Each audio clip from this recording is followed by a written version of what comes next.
Person தான் நம்மளுடைய இந்த ப்ரோக்ராமை கண்டக்ட் பண்ண போகிற சபரிநாதன் சார். ஸோ இந்த செஷன் இந்த 2 டேஸுமே வந்து நீங்கள் மேபி அது ஒரு ட்ரையல் செஷனாக கூட பார்த்துக்கலாம். சாரை பற்றி தெரிஞ்சவங்களுக்கு நான் வந்து அவரை பற்றி நிறைய சொல்ல வேண்டிய அவசியம் இல்லை. சாரை பற்றி தெரியாத சில ஸ்டூடெண்ட்ஸ் நிறைய பேர் ஆன்லைனில் இந்த ப்ரோக்ராமை பார்க்குறதுக்கான வாய்ப்புகள் உண்டு. ஏன்னா யூடியூப்லேயும் இந்த ப்ரோக்ராம் இன்றைக்கும் நாளைக்கும் வந்து லைவில் போகிறதுனால இந்த செஷன் வந்து உங்களுக்கு ஒரு சாம்பிள் செஷன் அப்படின்னு நீங்கள் வந்து எடுத்துக்கலாம். ப்ளஸ் கிங்மேக்கர்ஸ் ஐஏஎஸ் அகாடமிக் நேரடியாக வந்து ஏற்கனவே சபரிநாதன் சாருடைய கிளாஸ் அட்டன் பண்ண ஸ்டூடெண்ட்ஸ் கிட்ட இந்த செஷன் எப்படி இருக்கும் அப்படின்றத பற்றி நீங்கள் தெரிஞ்சுக்கலாம். தெரிஞ்சதுக்கப்புறம் then you can join in this course. So இந்த கோர்ஸ் நிச்சயமாக உங்கள் லைஃப்பில் குறிப்பாக இந்த சிவில் சர்வீஸ் ஜேர்னியில் ஒரு கிரேட்டஸ்ட் ஒரு டேர்னிங் பாயிண்ட்டாக நிச்சயமாக இருக்கும் அப்படின்றத நான் ரொம்ப நம்புகிறேன். இந்த செஷன் வந்து ரொம்ப நாளாக நான் இதை கொண்டு வரதுக்காக நான் ட்ரை பண்ணேன். பட் அன்ஃபார்ச்சுனேட்லி சாருடைய அவைலபிலிட்டி எனக்கு கிடைக்காமே இருந்தது. இந்த ஆண்டு வந்து கிடைச்சிருக்கு. நம்மளுடைய கிங்மேக்கர்ஸ் ஐஏஎஸ் அகாடமி மாணவர்கள் மட்டும் இல்லை, தமிழ்நாட்டில் இருக்கக்கூடிய சீரியஸான சின்சியரான சிவில் சர்வீஸ் ஆஸ்பிரண்ட்ஸ் அத்தனை பேருமே இந்த ப்ரோக்ராமை நல்லா பயன்படுத்திக்கிட்டு முதல் அட்டம்ப்ட்லேயே சர்வீஸ் வாங்கணும் அப்படின்னு சொல்லி வாழ்த்தி இந்த செஷனை ஸ்டார்ட் பண்ணி விடுறதுல ரொம்ப சந்தோஷப்படுறேன். Wish you all the best. Thank you, sir.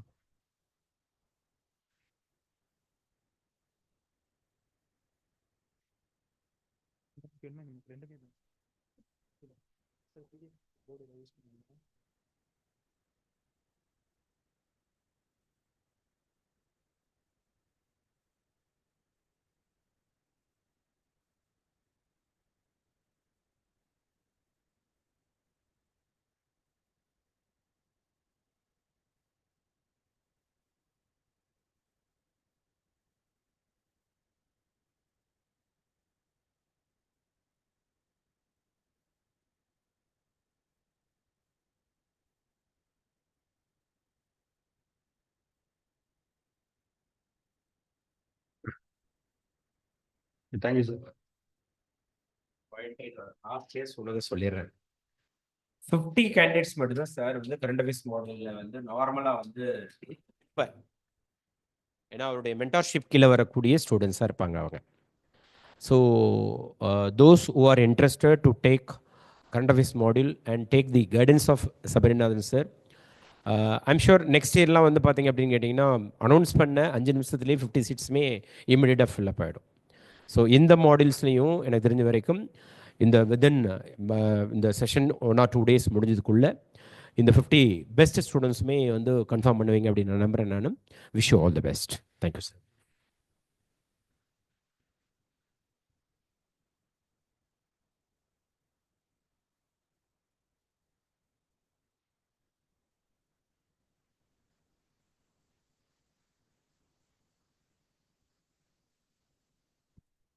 Very good. So இந்த கரண்ட் அஃபேர்ஸ் ப்ரோக்ராம் எப்படி இருக்கும் அப்படிங்கிறத அண்டர்ஸ்டாண்ட் பண்ணுறதுக்கு உங்களுக்கு 2 days வந்து தேவைப்படும். பேசிக்காக ஐடியா என்ன அப்படின்னா, கன்வென்ஷனல் ஏரியா படிச்சிருப்போம். கன்வென்ஷனல் ஏரியா நம்ம எல்லாமே பொதுவாக படிக்கிறது. கரண்ட் அஃபேர்ஸுங்கிறது ஆன்டிசிபேஷனோட ஒரு விஷயம். இதெல்லாம் வரும் அப்படிங்கிற மாதிரி ஆன்டிசிபேஷன் வரும். அதை படிக்கிறப்ப என்ன ப்ராப்ளம் வரும் அப்படின்னா, நமக்கு நிறையா இன்ஃபர்மேஷன் வந்து இப்போது பிரச்சனையாக இருக்காது. எல்லா டேட்டாவும் நமக்கு அவைலபிளாக இருக்கும். பட் அதை நம்ம ஆர்கனைஸ்டாக படிச்சிருக்க மாட்டோம், தனித்தனியாக படிச்சிருப்போம். ஸோ இப்போ தனித்தனியாக படிக்கிறப்ப என்ன ஆகும்னா, சில விஷயங்களை நம்ம லிங்க் பண்ண முடியாது, ஹோலிஸ்டிக்காக எழுத முடியாது, மெயின்ஸில் எழுத முடியாது. ஸோ அப்போ இந்த கண்டென்ட்டை வந்து ஒரு ஆர்கனைஸ்டு மேனரில் படிக்கிறது தான் அதோட ஐடியாவே, பேசிக்கான ஐடியா அவ்வளோதான். கண்டென்ட் எப்படி இருக்கும் அப்படின்னா, ப்ரிலிமினரி கம் மெயின்ஸாக தான் இருக்கும். டிக்டேட்டட் நோட்ஸ் இருக்கும். இனிஷியலாக கொஞ்சம் ஸ்லோவாக இருக்கும், பின்னாடி கொஞ்சம் ஃபாஸ்ட் ஆகும். பிளான் பண்ணது அரௌண்டு ஒரு 100 hours சொல்லியிருக்காங்க. கொஞ்சம் முன்ன பின்ன தான் ஆகும், பின்னாடி ஆகுது, முன்னே தான் போகும், கொஞ்சம் நிறையா தான் தேவைப்படும். ஸோ ரொம்ப நாள் முன்னாடி எடுத்தது 2015 எடுத்தோம் ஃபர்ஸ்ட்டு இங்கே, அதுக்கப்புறம் நான் எடுக்கல. ஸோ 1 or 2 days நீங்கள் அப்சர்வ் பண்ணுங்கள், உங்களுக்கு கம்ஃபர்டபுளாக இருக்கான்னு பாருங்கள். ஃபஸ்ட்டு உங்களோட ஸ்டடி பிளானோட அது மெர்ஜ் ஆகுதான்னு பார்த்துங்க, அதுக்கப்புறம் நீங்கள் டிசைட் பண்ணிங்க. சரிங்களா? ஸோ இதில் நோட்ஸ் எடுக்கிறது ஒன் ஆஃப் த இம்பார்ட்டண்ட். அது கொஞ்சம் இதை பற்றி சில விஷயங்கள் சொல்லிடுறேன். ஸோ அது எப்படி போகும் அப்படின்னா, இப்போ பாலிட்டி அப்படின்னா பாலிட்டியில் இருக்க ஒவ்வொரு பார்ட்டாக நம்ம எடுத்து அதுக்குள்ளே இருக்க கரண்ட் அஃபேர்ஸை பார்ப்போம். சே ப்ரியாம்பிள் அப்படின்னா இந்த வருஷம் ப்ரியாம்பிளில் ரிலேட்டடாக என்னென்ன நியூஸ் வந்துச்சு அது குரூப் ஆகும். இப்போ யூனியன் அண்ட் டெரிட்டரினா அது ரிலேட்டடான விஷயங்கள். ஃபண்டமெண்டல் ரைட்ஸ்னால் அதில் என்னென்ன விஷயங்கள் நியூஸ் வந்துச்சு. ஸோ அப்படி தான் நம்ம அதை ஆர்டர் பண்ணோம். எக்கனாமிக்ஸ்னாலும் அதே மாதிரி தான். மானிட்டரி பாலிசி, ஃபிஸ்கல் பாலிசி, அந்த மாதிரி ஒவ்வொரு டாபிக், எக்ஸ்டர்னல் ரிலேஷன்ஸில் என்ன வந்துச்சு அந்த மாதிரியான விஷயங்கள் வரும். சயின்ஸ் அண்ட் டெக்கில் வந்து சயின்ஸ் அண்ட் டெக்கை பொறுத்த வரைக்கும் அதே மாதிரி ஒவ்வொரு டாப்பிக்காக பிரியும். இப்போ for example material science, Biotech அந்த மாதிரி வந்து பிரியும். ஸோ அதை வந்து நான் ஃபஸ்ட்டு எக்ஸ்பிளைன் பண்ண விரும்பல, பின்னாடி நான் அதை ஆர்கனைஸ் பண்ணி தரேன். ஸோ இப்போ ஒரு கம்ஃபர்டபுளான யூனிட்லேருந்து ஆரம்பிப்போம். கவர்னன்ஸ்லேருந்து ஆரம்பிப்போம். சரிங்களா? கவர்னன்ஸில்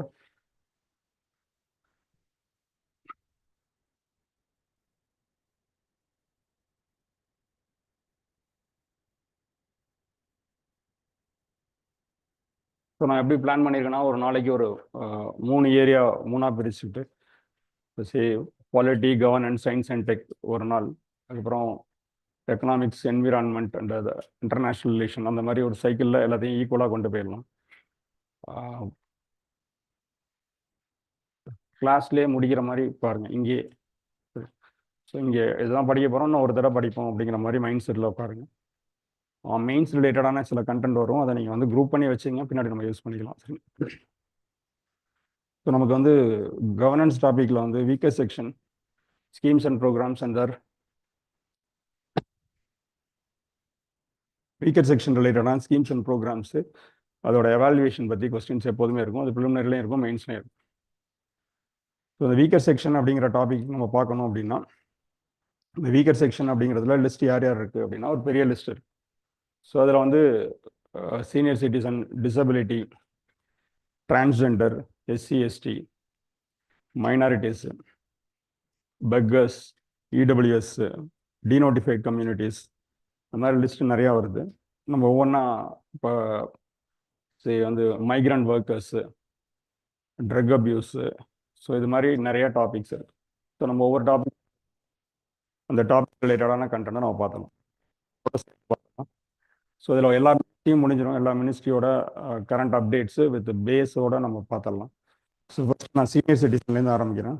ஃபர்ஸ்ட் சீனியர் சிட்டிசன் ஹெட்டிங் போட்டுங்க.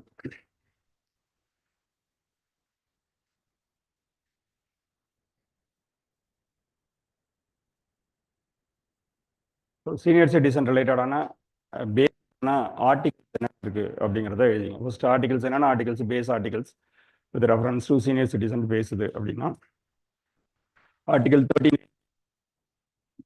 39E. First articles article 39E. So அதில் என்ன சொல்கிறாங்கன்னா, citizens are not compelled or not forced. Citizens are not compelled or not forced by economic necessity. By economic necessity. Citizens are not compelled or not forced by economic necessity to enter into activities. To enter into activities not suitable to their age and strength. Not suitable to their age and strength.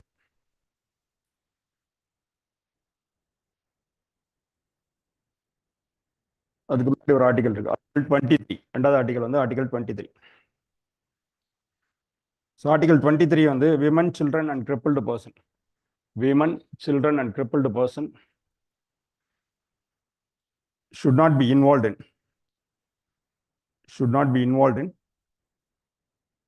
immoral activities.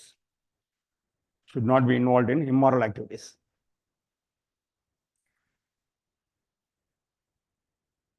Then Article 41. Public assistance in case of Article 41 என்ன சொல்லுதுன்னா, public assistance in case of sickness, unemployment, old age and disablement. Old age and disablement. So இதெல்லாம் நமக்கு இருக்கிற constitutional provisions with reference to senior citizen கூட ரிலேட்டடான விஷயங்கள் இதில் இருக்கு. ஃபர்ஸ்ட் சீனியர் சிட்டிசன் அப்படிங்கிறது யார் எழுதிங்க. சீனியர் சிட்டிசன் டெஃபினேஷன் என்ன சொல்லுது? As per the national policy, as per the national policy for senior citizen, as per the national policy for senior citizen, all those who attain 60 years of age, 60 years and above are senior citizen. 60 years and above are senior citizen.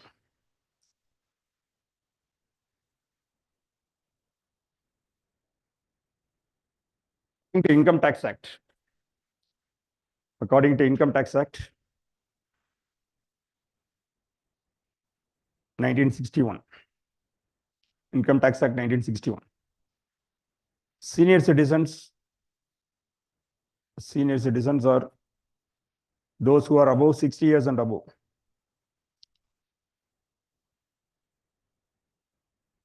And very senior citizens are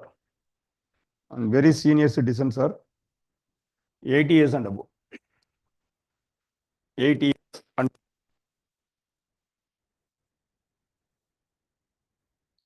according to railways,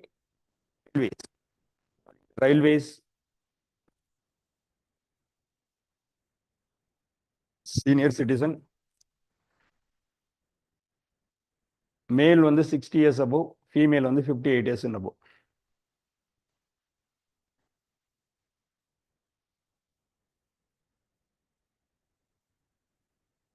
so senior சிட்டிசனோட status என்ன அப்படிங்கிறத அடுத்த heading போடுறோம். Status, senior சிட்டிசனோட status.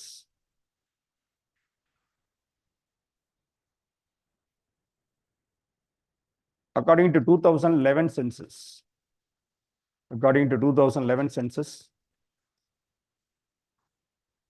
India had 10.38 crores. 10.38 crores. 10.38 crores senior citizens. 10.38 crores senior citizens who are aged above 60 years. Out of which 3.8 crore. Out of which 3.8 crore were above 80 years.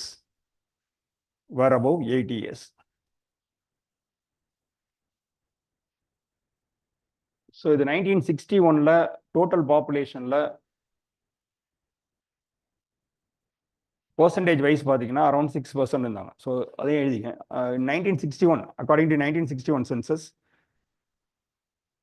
the elderly population was 5.6% of total population.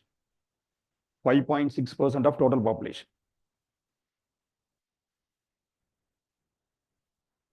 2011 the 8.6%.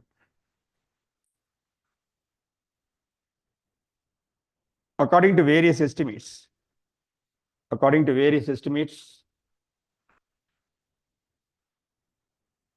by 2050, it will be around 20% of the total population.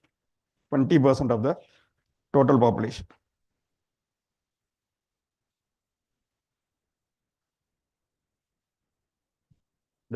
According to United Nations,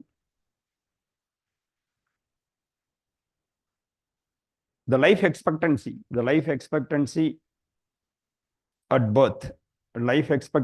birth now exceeds 75 years. In half of the world countries. In half of the world countries.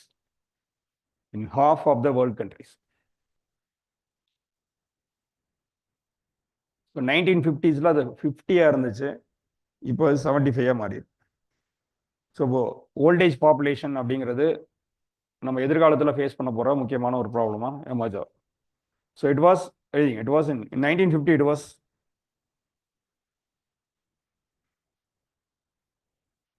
50 years.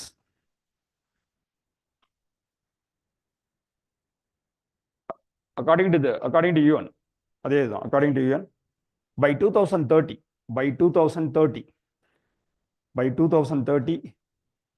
older persons are projected to outnumber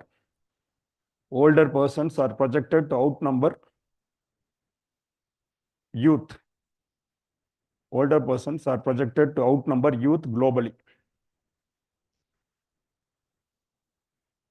இதெல்லாம் நமக்கு நிறைய இடத்துல மெயின்ஸ்ல express பண்றதுக்கு தேவைப்படுற content.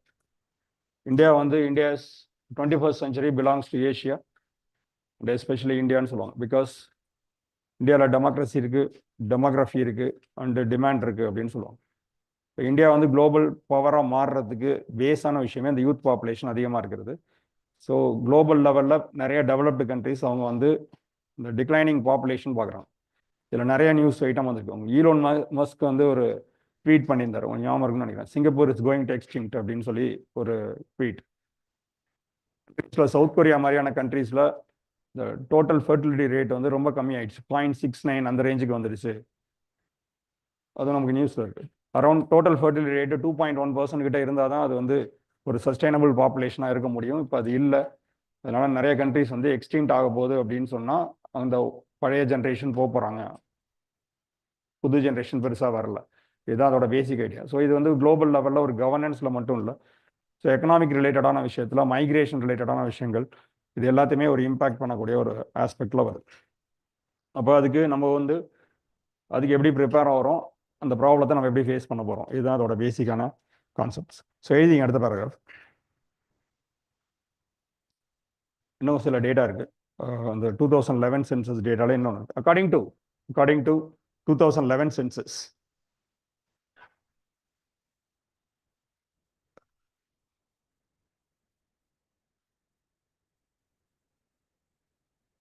$51 million males and 53 million females. 53 million females. So total 10.4 crores. Okay. Females are senior citizens.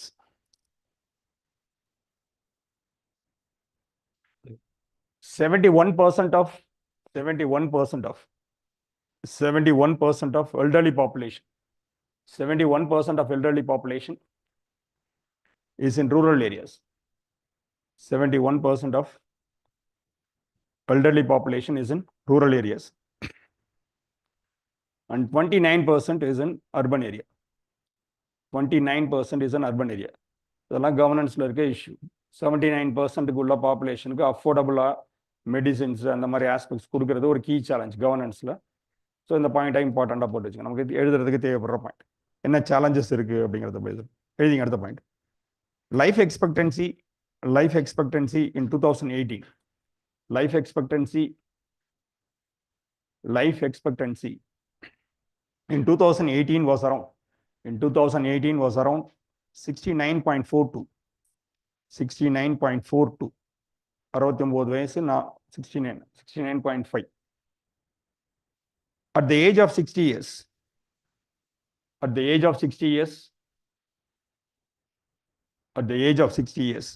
average remaining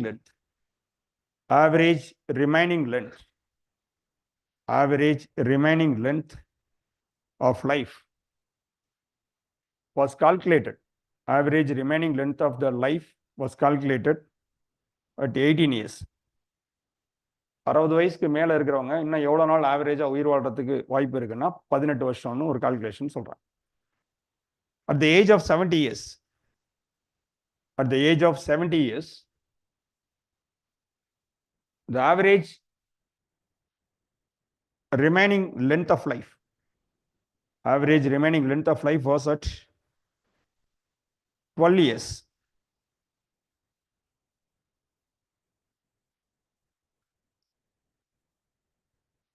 இது ஒரு data சொல்றேன்.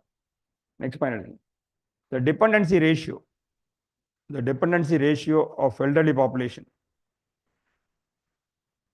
Dependency ratio of elderly population was at 10.9%.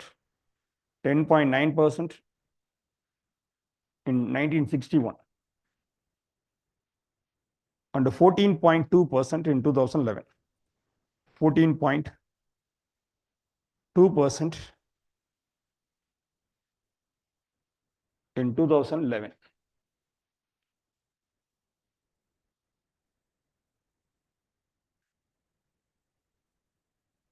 For the paragraph, senior citizens faces several challenges. Senior citizen faces several challenges. They are, number one, chronic illness. Number one, chronic illness. So இது வந்து அவங்க face பண்ணுற problem இல்லை, அவங்களுக்குள்ள issue. அது கவர்னன்ஸில் என்ன problem இருக்குன்னு iPhone போட்டு எழுதிங்க. ஐஃபோன் போட்டு institutional support and specialized medical care. Institutional support and specialized medical care is skewed, S-K-E-W-D, is skewed. With the most of these concentrated, with the most of these are concentrated, with the most of these are concentrated in urban areas. Most of these are concentrated in urban areas. So நம்ம already பார்த்துருக்கோம், 71% of old age வந்து population எங்கே இருக்குன்னா rural area. அங்கே institutional support weakness. இங்கே 29% of பாப்புலேஷனுக்கு இந்த facilities ஓரளவுக்கு அவைலபிளாக இருக்குது. பட் இது ஒரு கீ சேலஞ்ச். கவர்னன்ஸில் இருக்க சேலஞ்சில் ஃபர்ஸ்ட் சேலஞ்ச் வந்து த இன்ஸ்டிடியூஷனல் சப்போர்ட் அண்ட் வந்து special medical care, one of the key challenge. அடுத்து எழுதி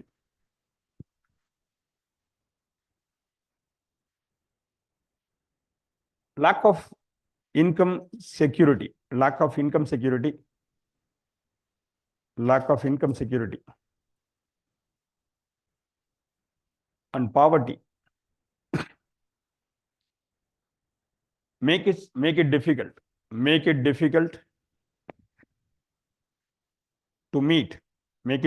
to meet even basic needs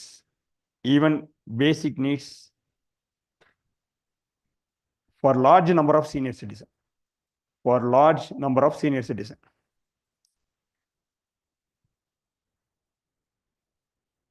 Number 3, there has been rapid emergence of nuclear families.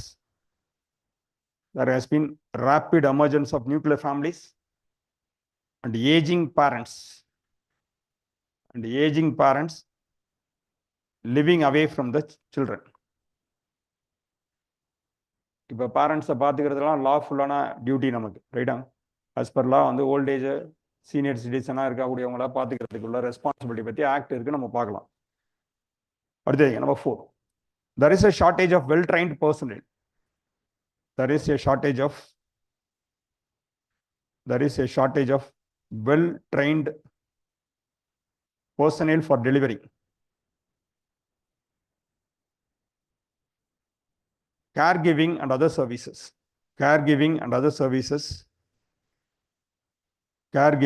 services for elderly population.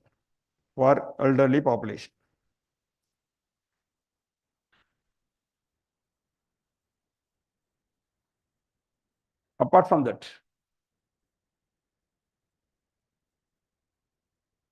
இந்த chronic illness பார்த்தோம்ல, அதுல முக்கியமா வந்து disability வந்து associate ஆகுது. ஓல்டேஜ் ரிலேட்டடான டிசபிலிட்டி அது வந்து இந்த இல்னஸோட சேர்ந்து வருது. ஸோ எழுதிங்க. The senior citizen faces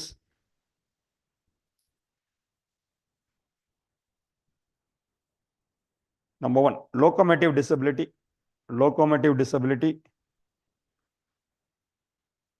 Number 2, visual disability and visual disability.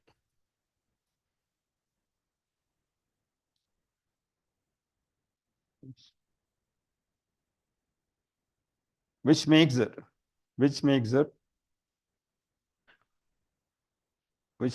life difficult.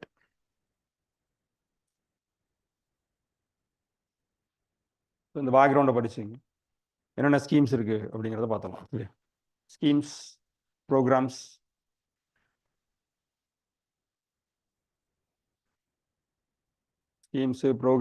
policies, law. Syllabus இருந்தால் எடுத்து பாருங்கள் எப்படி இருக்குன்னு.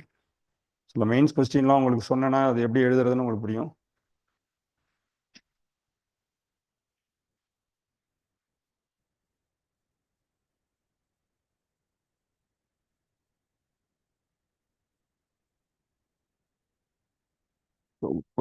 Why has the question, இதே மாடலில் ஒரு question mains, why has the question of child labor become, சும்மா ஒரு எக்ஸாம்பிள் சொல்கிறேன், why has the question of child labor becomes important recently, how it is going to affect India. பொதுவான கேள்வி தான். ஆனால் பொதுவான கேள்விக்கு நம்ம பொதுவாலாம் எழுத முடியாது. நம்ம என்ன எழுதணும், ஃபேக்ட்ஸோட பேஸ் பண்ணி தான் எழுதணும். சீனியர் சிட்டிசனுக்கு அந்த மாதிரி ஒரு கொஸ்டின் வந்தால் கண்டென்ட் அதே தான். ஸோ அப்போ நம்ம வந்து படிக்கிறப்போ ப்ரிலிமினரிக்கு தனியாக ஒரு ஸ்கீம்ஸை படிக்கிறது, மெயின்ஸ்க்கு படிக்கிறது அப்படிங்கிறது ப்ராக்டிக்கலாக சில இடத்துல ஒர்க் அவுட் ஆகாது, இல்லாட்டி அதை டெலிவர் பண்ண முடியாமல் போயிடும். ஒரு கண்டெக்ஸ்ட் ஃபுல்லாக படித்தா தான் கரெக்டாக இருக்கும்.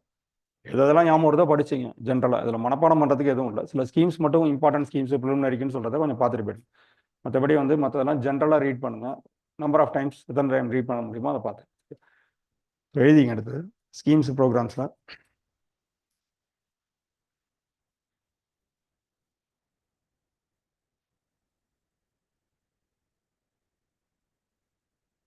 இது மாதிரி நான் இன்னொரு கொஸ்டின்னு சொல்கிறேன். அந்த மாடலையும் பார்த்துங்க.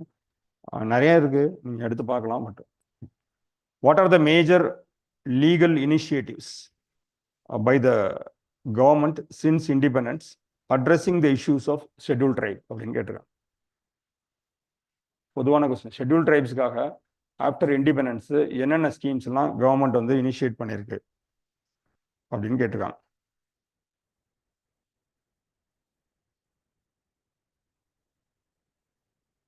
Examine the main provisions of national child labor policy and throw the light on status of its implementation. Some of the questions related to social justice, இந்த மாதிரி மினிஸ்ட்ரி ரிலேட்டடான கொஸ்டின்ஸ்ல இந்த மாதிரி வரும். ஸோ ஸ்கீம்ஸ் எழுதிங்க. ஸ்கீம்ஸ், சீனியர் சிட்டிசனுக்கு என்னென்ன schemes இருக்கு.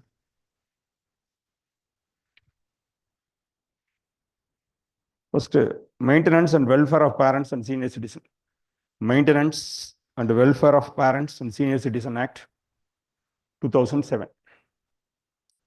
Maintenance and Welfare of Parents and Senior Citizens Act 2007.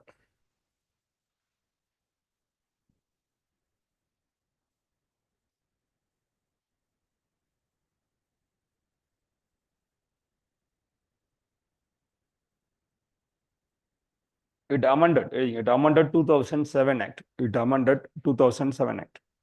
You point out it amended 2007 Act.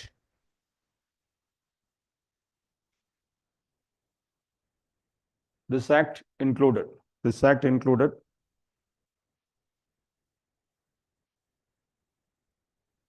the term children includes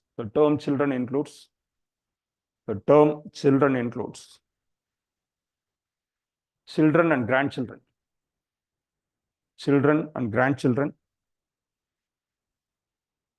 except minor children.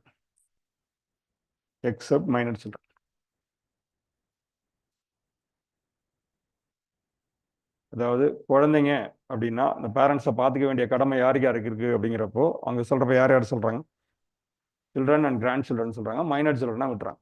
The 2019 Act added the 2007 Act. சரியா? இப்போ நான் சொன்னது the 2019 Act.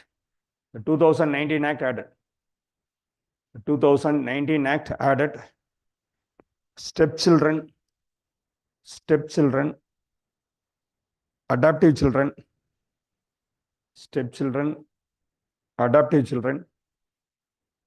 and the legal guardian, of minor children.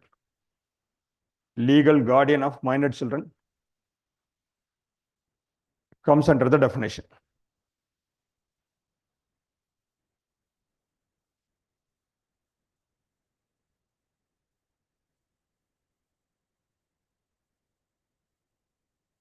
Expanded. The 2007 Act The term parents include 2007 Act. The term parents include biological, step and adoptive parents. Biological, step and adoptive parents. The 2019 Act. The 2019 Act added. The 2019 Act added parents, in-laws, in-laws, and the grandparents. இந்த டெஃபினேஷன்ல யாரையும் சேர்த்து வச்சுட்டாங்க, grand பேரண்ட்ஸையும் சேர்த்து வச்சிருக்காங்க. இவங்க எல்லாரையும் பார்த்துக்க வேண்டிய பொறுப்பு யாருக்கு உண்டு? உங்களுக்கு உண்டு. நீங்கள் வயசானுச்சுன்னா உங்கள் பசங்களுக்கு உண்டு. இது எல்லாமே அதில் வருது, அவ்வளோதான். சரியா? இப்போ டேர்ம் வந்து எக்ஸ்பாண்ட் பண்ணிக்கலாம். அடுத்து எழுதிக்கும். The term maintenance under 2007 Act. The term maintenance under 2007 Act includes provisions of food, clothing, residence, medical attendance, etc. were given, etc. were provided. The 2019 Act. The 2019 Act added. 2019 Act added healthcare. 2019 Act added healthcare, safety and security of parents or senior citizen.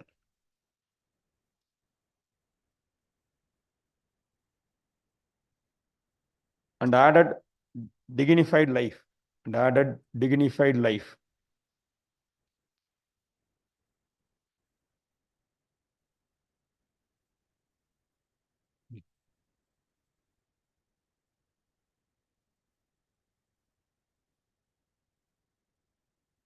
அடுத்த பாருங்க. It provides, 2007 Act provides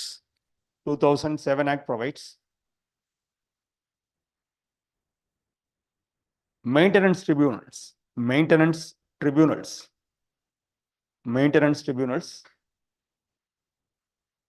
which may direct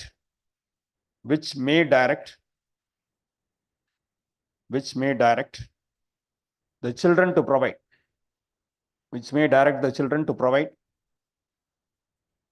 monthly maintenance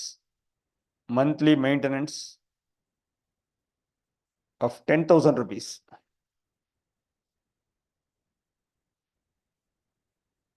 The expanded definition under 2019 Act. The expanded definition under 2019 Act includes mental well-being of parents,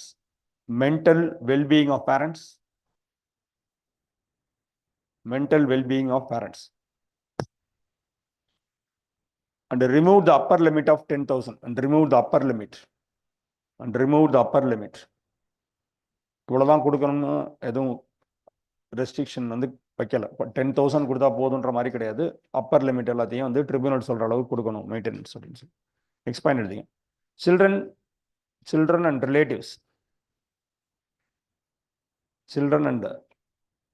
relatives need to pay maintenance amount within 30 days of the order from the tribunal.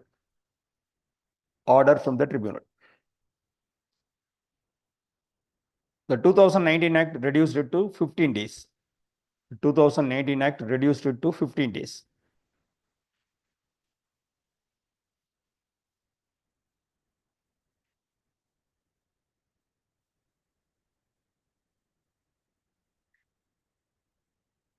அடுத்து abandonment of senior citizen. கைவிட்டுட்டு போறது. Abandonment of senior citizen is punishable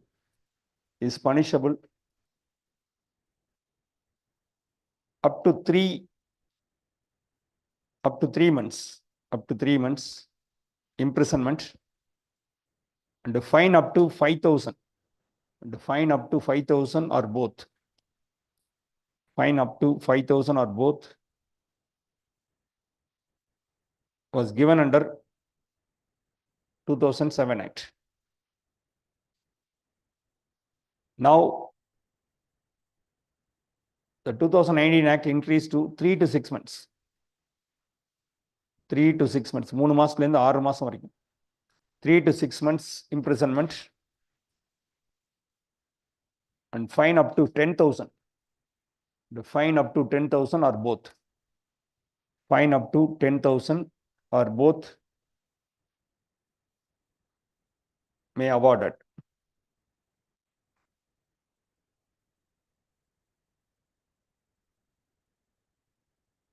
The 2007 Act, the 2007 Act, the 2007 Act did not include the provision of, did not include any provision with reference to abuse of senior citizen, abuse of senior citizen, abuse of senior citizen. The 2019 Act includes abuse of senior citizen, abuse of senior citizen, which attracts imprisonment, up to 3 to 6 months. 3 to 6 months or fine up to 10,000 or fine up to 10,000 or both.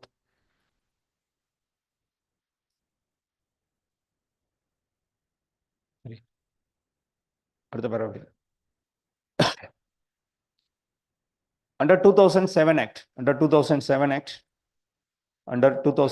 Act, the state government may set up,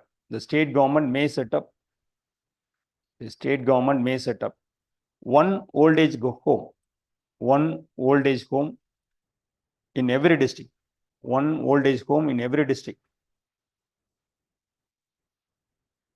with a capacity of 150 பேர் தங்குற மாதிரி 150. The 2019 Act provided the care homes may be set up. The care home may be set up by government or private. Government or private. It should be registered with the central authority.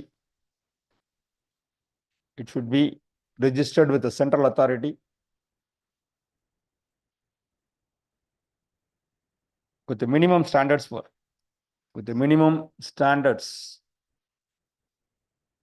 The minimum standards can be prescribed by the central authority.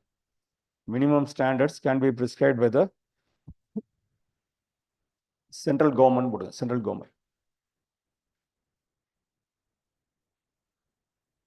The 2007 Act did not provide.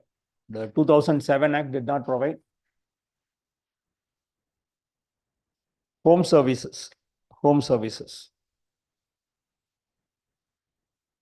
The 2019 Act provided.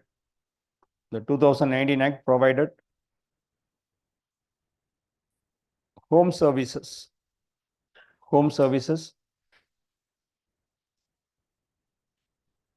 Staffs must be trained and certified.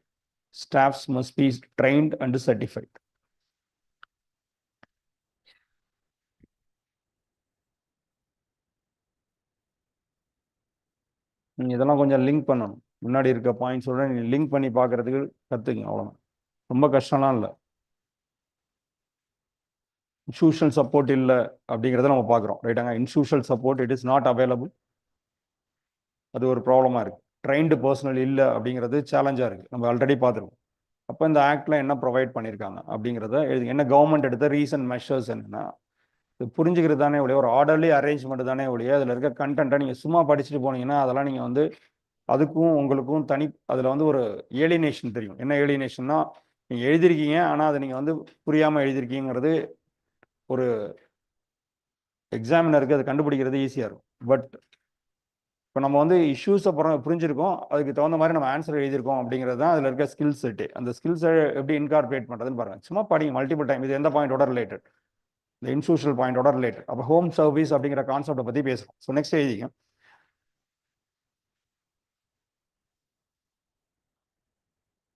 Certain facilities for senior citizen under 2007 Act. Under 2007 Act, certain facilities for senior citizen. Certain facilities for senior citizens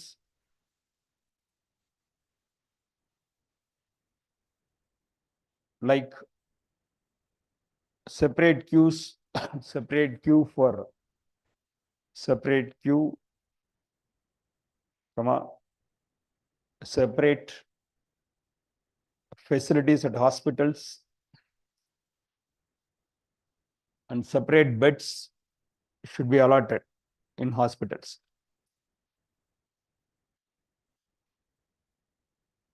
The 2019 Act provided, all hospitals must provide this. All hospitals must provide this.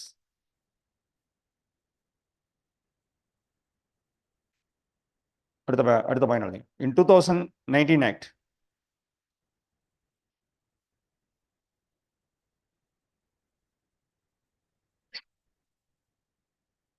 the 2019 Act provided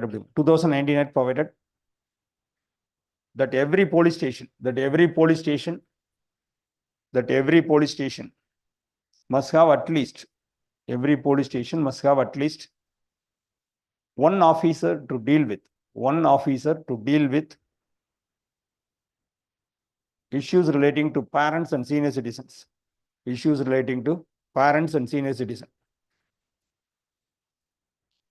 இதெல்லாம் எந்த ப்ரொவிஷன்ல கிடையாது, 2007ல கிடையாது, இது 2019ல கொண்டு வராங்க.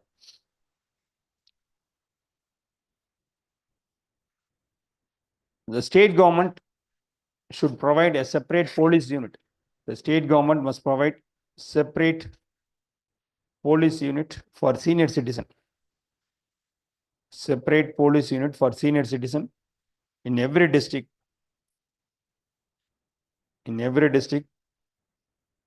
Under 2019 Act, which is headed by a officer not below the rank of DSP.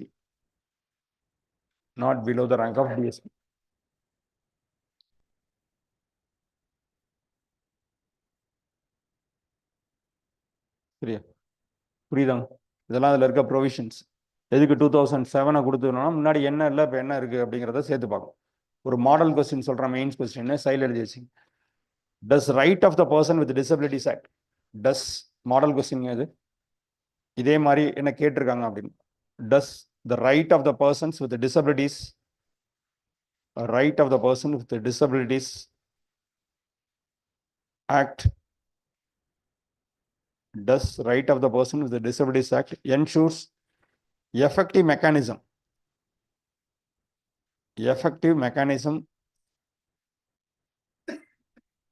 for empowerment and inclusion of intended beneficiaries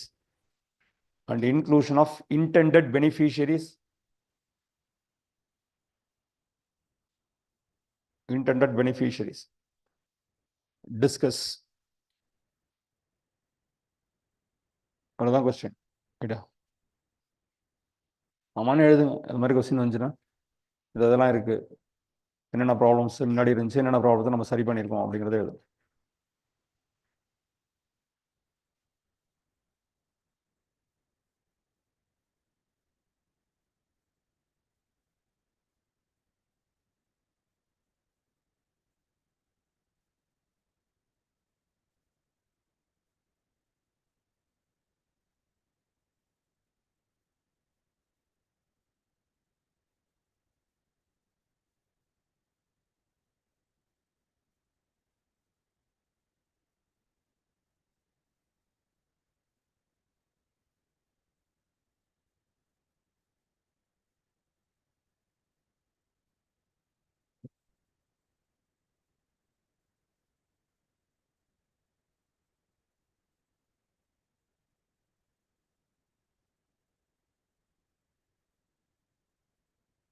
அதில் இன்னும் கொஞ்சம் அடிஷ்னல் பாயிண்ட்ஸ் எழுதிங்க.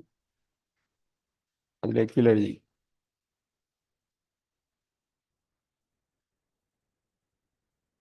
National Productivity Council, the National, அடுத்த paragraph. The National Productivity Council had conducted, the National Productivity Council, NPC, அது என்னன்னு பார்க்கணும், underline பண்ணி வச்சு சரிங்களா. National Productivity Council, NPC, had conducted a study on functioning, a study on functioning and the effectiveness of, study on functioning and effectiveness of MWPSC Act 2000, MWPSC Act.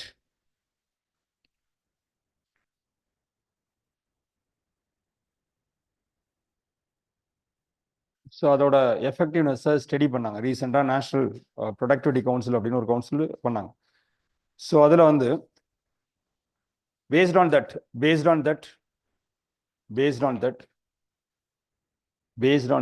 the government initiate various measures.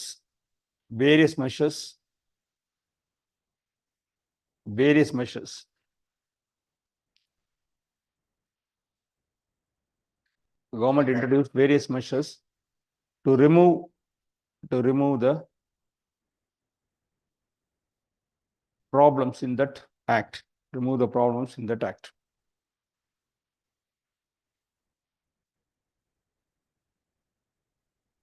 அடுத்து எழுதிங்க, schemes எழுதிங்க. Next இது 1, அடுத்து number 2 போடுங்க.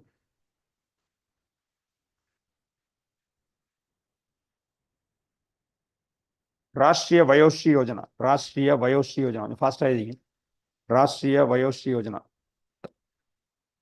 Rashtriya Vayoshri, VAYOSHRI, Rashtriya Vayoshri Yojana.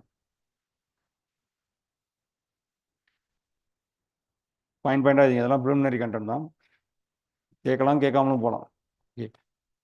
Ministry of Social Justice, implemented by Ministry of Social Justice.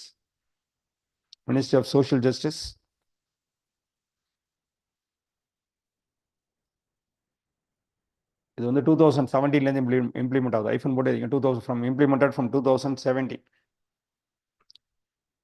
Provides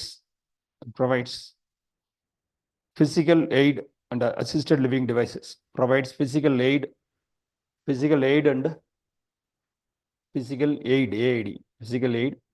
and assisted living devices. Assisted living device na புரியுதுல, காது கேட்கறதுக்கு கண்ணாடி இந்த மாதிரிலாம் இருக்குல்ல, அதெல்லாம் assisted living devices for the senior citizen belonging to BPL category. அடுத்த point, implemented by ALIMCO, ALIMCO, implemented by ALIMCO, ALIMCO. ALIMCOங்கிறது Artificial Limbs Manufacturing Corporation. Artificial Limbs, LIMPS, Limbs Manufacturing Corporation. இது ஒரு PSUங்க, Ministry of Social Justice கண்ட்ரோலில் வரக்கூடிய ஒரு PSU, public sector undertaking. இந்த assisted devices எல்லாம் produce பண்ணி affordable ப்ரைஸிங்கில் கொடுக்கறது தான் இவங்களோட பேசிக்கான ஐடியா. ஸோ எழுதிங்க. It is entirely funded by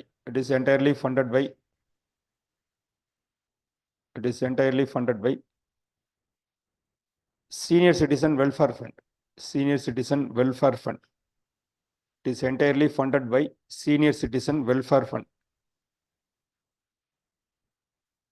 which was created in Finance Act 2015.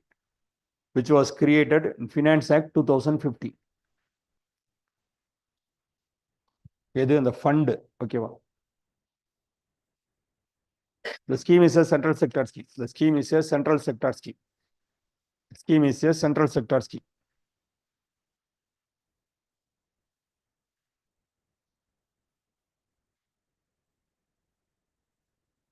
அடுத்து Vayoshri Samman, VAYOSHRI, Vayoshri Samman,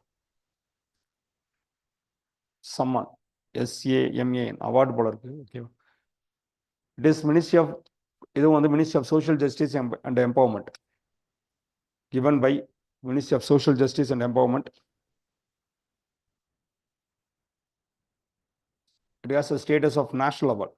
Status on the national award status. It has a status of national award for institutions involved. For institutions involved. For institutions involved in the distinguished service. In distinguished service for the elderly population. The elderly population and eminent persons and eminent senior citizen and eminent senior citizen. The eminent senior citizen is awarded on October 1st. It is awarded on October 1st.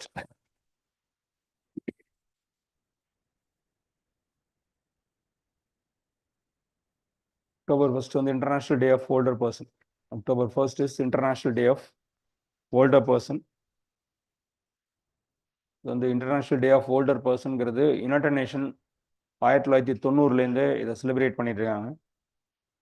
1990 இந்த 1st October அதை வந்து international day of older person அப்படின்றத 1990 அது கொண்டு வந்தாங்க. 91 celebrate பண்ண ஆரம்பிச்சிட்டாங்க. It is celebrated from 1991.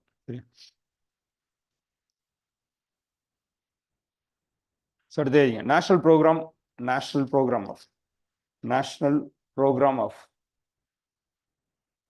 program of health care of elderly. National program of health care of elderly. National program of health care of elderly. This 11th 5-year plan implement பண்றோம். It is implemented from 11th 5-year plan. இந்த மினிஸ்ட்ரியோட Ministry of Health and Family Welfare. Ministry of Health and Family Welfare.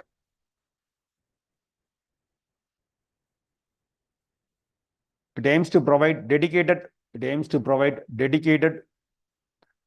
healthcare facility. Dedicated healthcare facility through primary, secondary, and tertiary. Through primary, secondary, and tertiary public health. Primary, secondary, and tertiary public health. It is now under National Health Mission. It is now under National Health Mission. It is now under National Health Mission.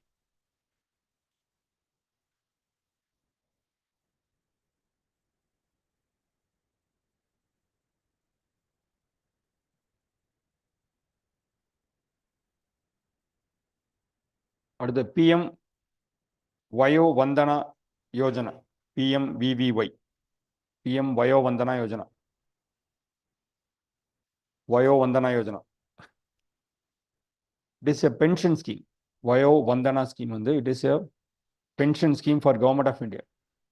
Pension scheme for Government of India. For senior citizens above. For senior citizens above 60 years of age.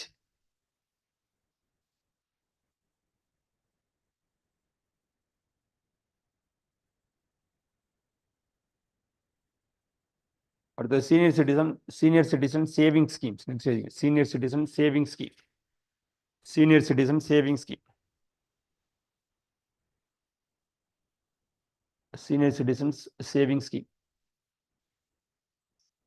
It is central government sponsored scheme. It is a central government sponsored scheme.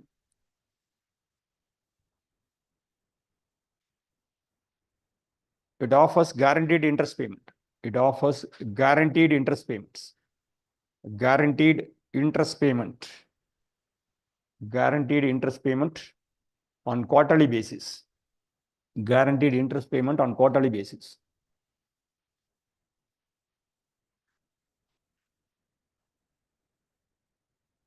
It can be opened in post offices. It can be opened in post offices. Can be opened in post offices.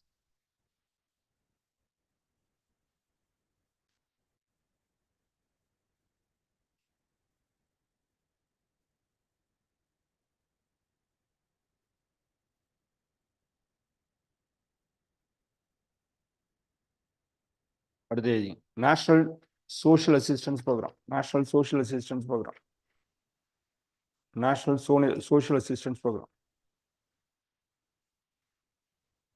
social assistance program.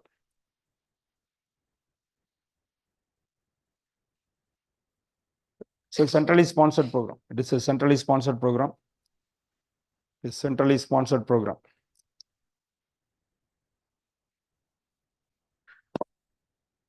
இது நிறைய பேர் கொடுக்குது. It provides financial assistance. It provides financial assistance to elderly. It provides financial assistance to elderly, widow, person with a disability, and unemployed.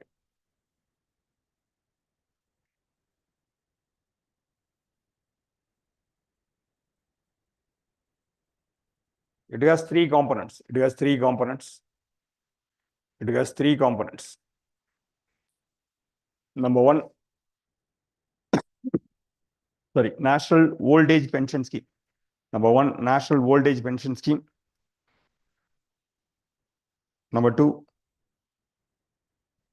National Family Benefit Scheme. National Family Benefit Scheme. And number three, National Maternity Benefit Scheme. National Maternity Benefit Scheme.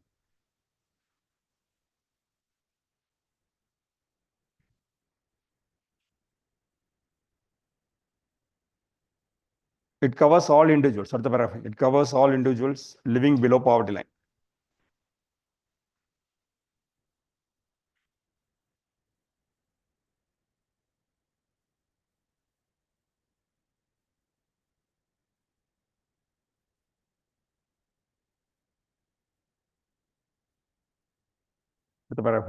In 2000, in 2000, Annapurna Yojana. In 2000, Annapurna Yojana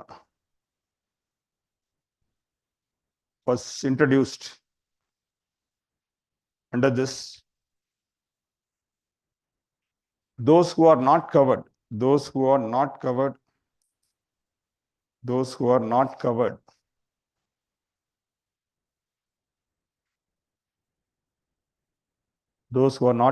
under the scheme,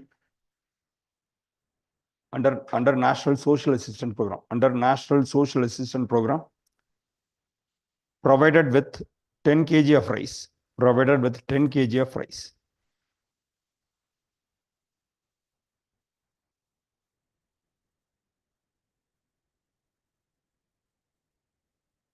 Apart from this, Indira Gandhi National Disability Pension, Indira Gandhi National Disability Pension Scheme, Indira Gandhi National Disability Pension Scheme was introduced in 2009 for persons with multiple disabilities.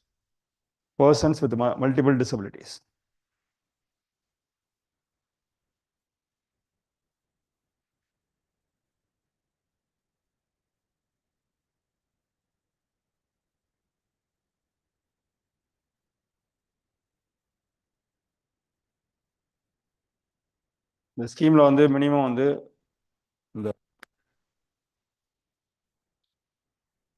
elderly population க்கு 200 ரூபாய் கொடுப்பாங்க. 200 ரூபாயில இருந்து financial assistance BPL ஃபேமிலிக்கு 200 ரூபாயில இருந்து 500 ரூபாய் வரைக்கும் கொடுக்குறாங்க.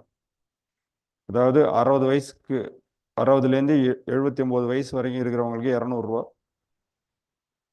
80 வயசுக்கு மேல இருக்கவங்களுக்கு 500 ரூபாய் பணம் மாசம் கவர்மெண்ட் கொடுக்குது. இது இந்த scheme implemented by not by Ministry of Social Justice but by Ministry of Rural Development. So அது ஞாபகம் வச்சுங்க, it's implemented by Ministry of Rural Development.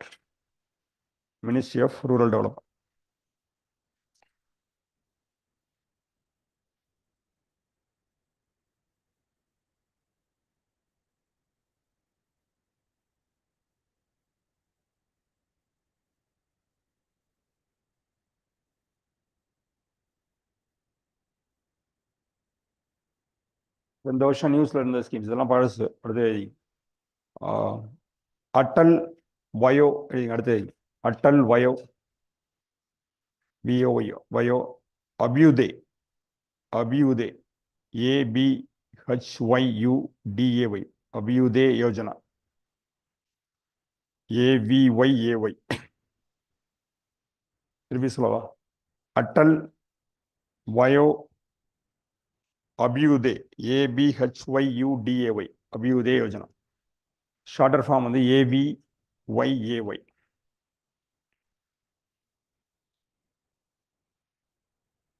இந்த ஸ்கீம்லாம் அந்த வருஷத்தில் நியூஸில் இருந்துச்சு சரிங்க it is implemented by ministry of social justice and empowerment வருஷம் நியூஸில் இருந்துச்சுன்னா ஒரு ஸ்டார் மார்க் போட்டு வச்சிங்க அதை படிக்கிறப்ப இன்னொரு வாட்டி வேணால் சேர்த்து படி மற்றதெல்லாம் பொதுவாக படிச்சு ministry of social justice and empowerment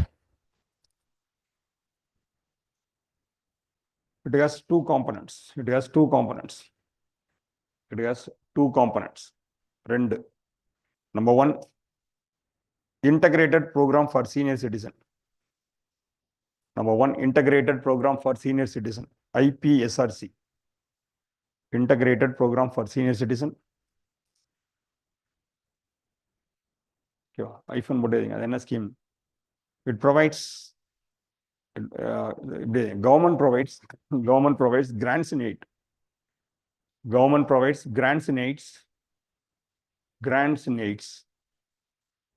to non-governmental voluntary non-governmental and voluntary organization for running and maintenance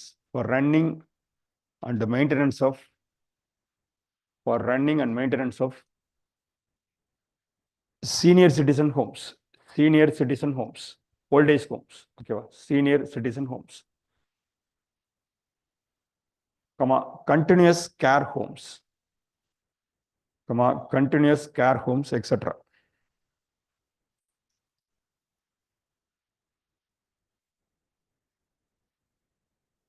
facilities like shelter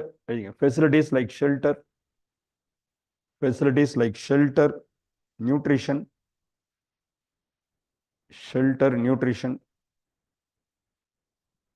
Medicare and entertainment are provided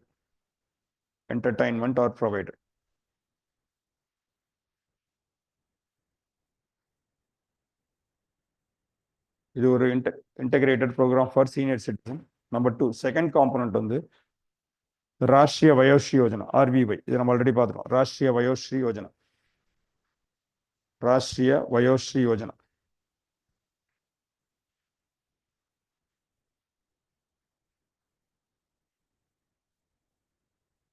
இப்போ பார்த்தோம்ல அசிஸ்டட் டிவைசஸ் கொடுக்குறாங்க அதுக்கு என்ன கண்டிஷன்னா மாச வருமானம் 15,000க்கு மேலே போகாத சீனியர் சிட்டிசனுக்கு இந்த அசிஸ்டட் லிவிங் டிவைசஸ் கொடுக்கறது தான் அதோட பேசிக் ஒர்க்கு அதை அலிம்கோ இம்ப்ளிமெண்ட் பண்ணுறாங்களோ அந்த இதுதான் அதை ரெஃபர் ஏர்லியர் நோட்ஸ்னு போடணும் சரி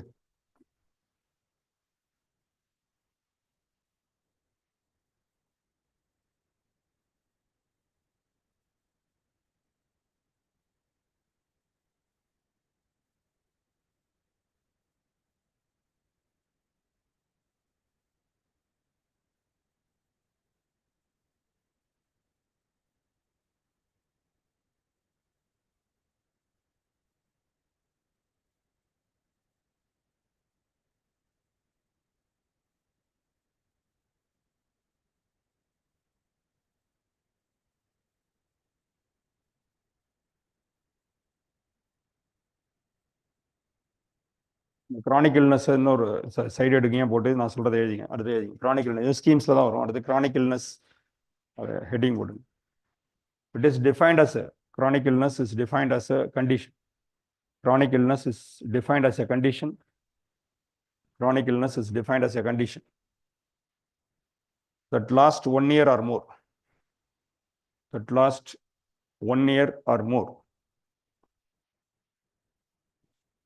that require ongoing medical attention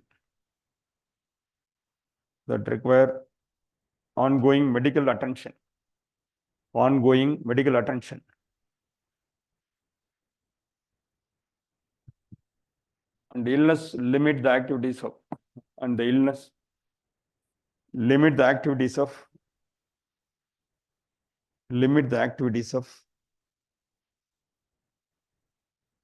daily living. Limit the activities of daily living. Or both. ரெண்டுமே நடந்தாலும் சரி. தொடர்ந்து மெடிக்கல் கண்டிஷன் ட்ரீட்மெண்ட்ல இருக்கணும், இல்லாட்டி டெய்லி வேலை பார்க்க முடியல, இந்த மாதிரி கண்டிஷன் ஒரு வருஷத்துக்கு மேல இருந்தால் அது என்ன சொல்றாங்க, கிரானிக் இல்னஸ்னு சொல்றாங்க. ஸோ எழுதிங்க, government implements various schemes. Government implements various schemes.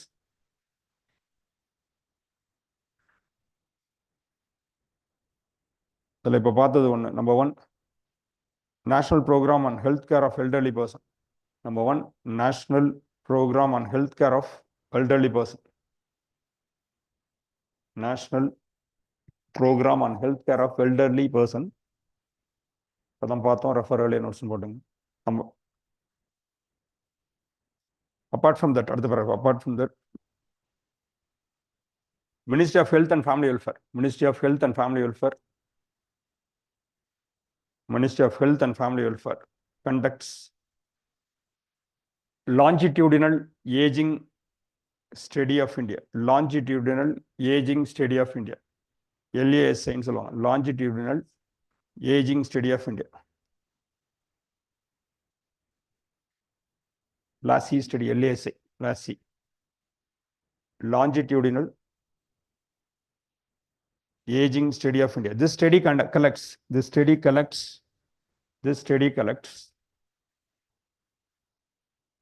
information about elderly population. Information about elderly population above the age of 60 years.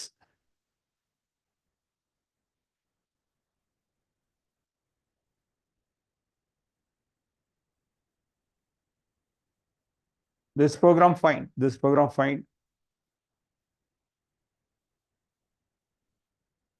hypertension. Number 1, hypertension. Number 1, hypertension. Hyphen போட்டு 3.2%. Hypertension 3.2%. Stroke 7.5%. High sugar level and diabetes. 14.2%. High sugar level and diabetes 14.2%.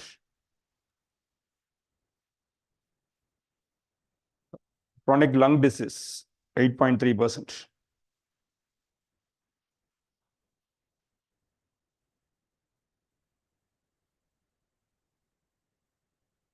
சரியா, இதெல்லாம் வந்து மேஜரான ப்ராப்ளத்தை face பண்ற elderly population face பண்ற problem இதெல்லாம் இருக்கு அப்படிங்கிறது தெரிஞ்சுங்க. இந்த ஸ்டடி வந்து 2020 பண்ண ஸ்டடி.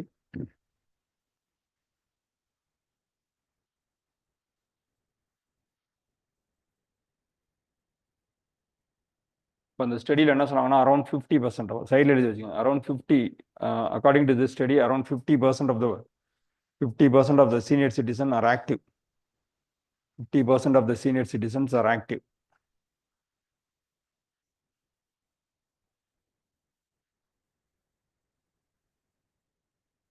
இப்போ அந்த 50% ஏதாவது ஸ்கில்லை ப்ரொவைட் பண்ணுறதுக்காக ஒரு ஸ்கீம் கொண்டு வரோம். சாக்கட், SACRED சாக்கட் போர்ட்டல்னு ஒரு போர்ட்டல். SACRED அடுத்த ஹெட்டிங் போடுங்க. SACRED senior able citizen for re-employment. Senior able citizen for re-employment with the dignity. ஒரு போர்ட்டல் ஒன்று கிரியேட் பண்ணிருக்கோம். It connects a senior citizen with the job providers. It provides senior citizens with the job providers. The job providers in the private sector.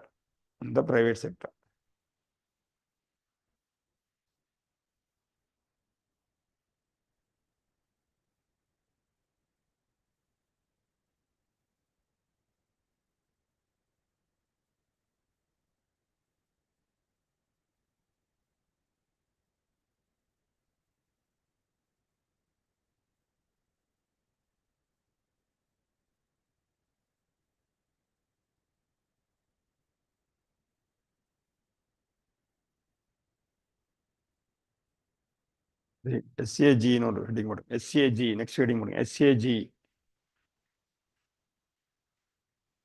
Senior care ageing growth engine. Senior care aging growth engine. Senior care aging growth engine.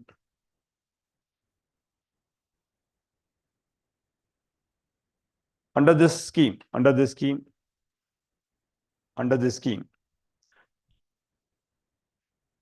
out of box and innovative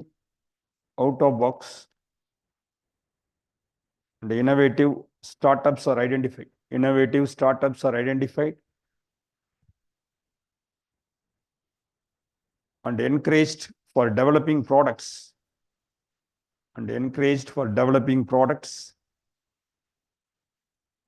Processes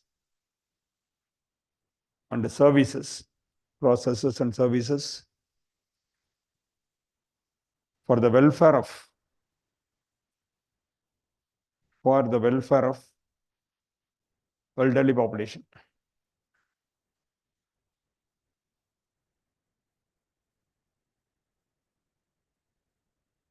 Fund is provided as equity.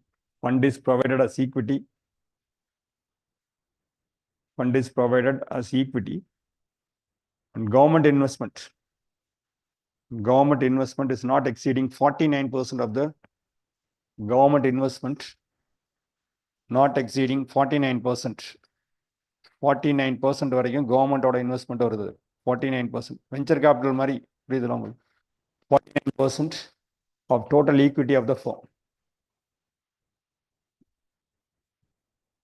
This initiative is implemented by IFCI venture capital funds. IFCI venture capital funds.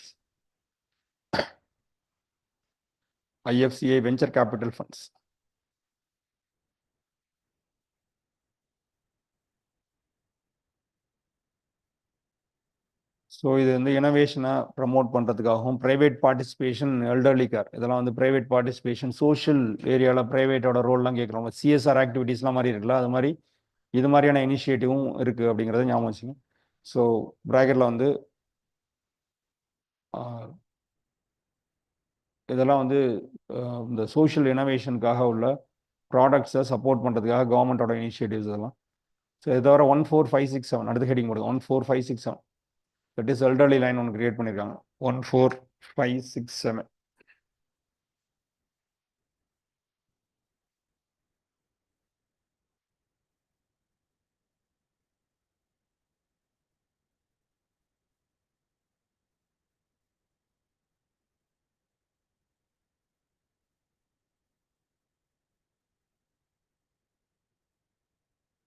ஒரே நிமிஷம் பார்த்துட்டு நான் வந்துடுறேன்.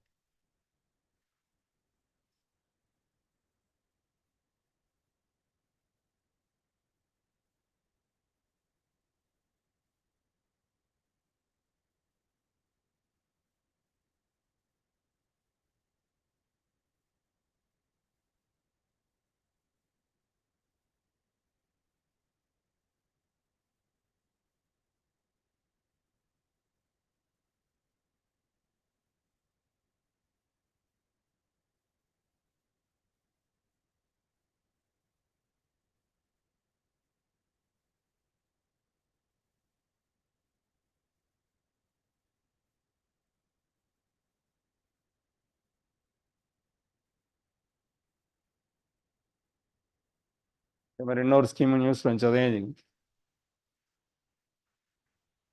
Ayushman Bharat Pradhan Mantri Jan Arogya Yojana ABPMJAY. Ayushman Bharat Pradhan Mantri Jan Arogya Yojana.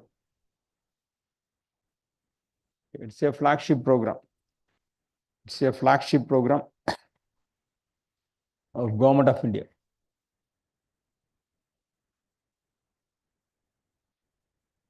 Now the scheme extends. Now the scheme has extended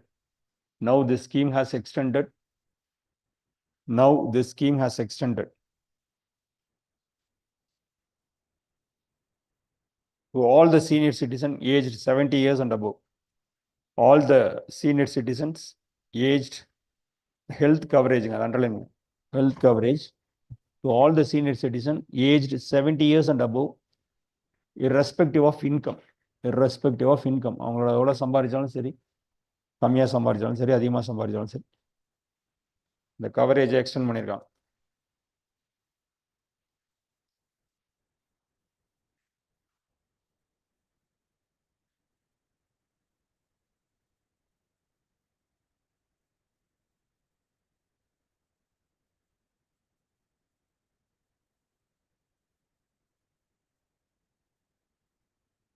அந்த national programme for health care of எல்டர்லின்னு ஒரு programme சொன்னாங்கல்ல, அதில் ஒரு சில பாயிண்ட்ஸ், அடிஷ்னல் பாயிண்ட்ஸ் இருக்குது. அதில் சில பாயிண்ட்ஸ் எழுதிங்க. நேஷனல், திருப்பி ஆனாலும் இங்கே கீழே எழுதிங்க. National programme for health care of elderly, ministry of health and family welfare பற்றி பார்த்தோம்ல, இந்த ப்ரோக்ராமில் என்னென்ன இருக்குன்னு எழுதிங்க. அதில் கொஞ்சம் அடிஷ்னல் பாயிண்ட்ஸ் இருக்குது. இந்த ப்ரோக்ராமில் வந்து community based primary health approach கீழே தனியாக எழுதிங்க. 10வது அந்த இடத்துல பெருசாக எழுதிங்க. திருப்பி ஒரு ஹெட்டிங்கை போட்டுங்க. National programme for health care of elderly, ministry of health and family welfare implement பண்ணுற ப்ரோக்ராம் நம்ம ஆல்ரெடி பார்த்துருக்கோம். இதோட ஸ்கீம்ஸில் என்னென்ன இருக்குன்னு பார்த்துங்க. ஒன்று community based primary health approach. Number 1 community based primary health approach. Dedicated service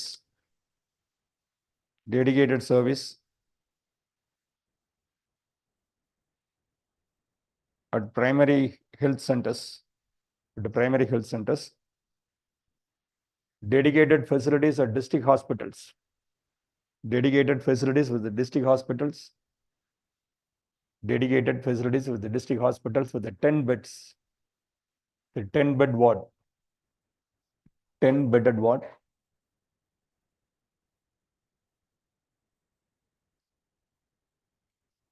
Strengthening of regional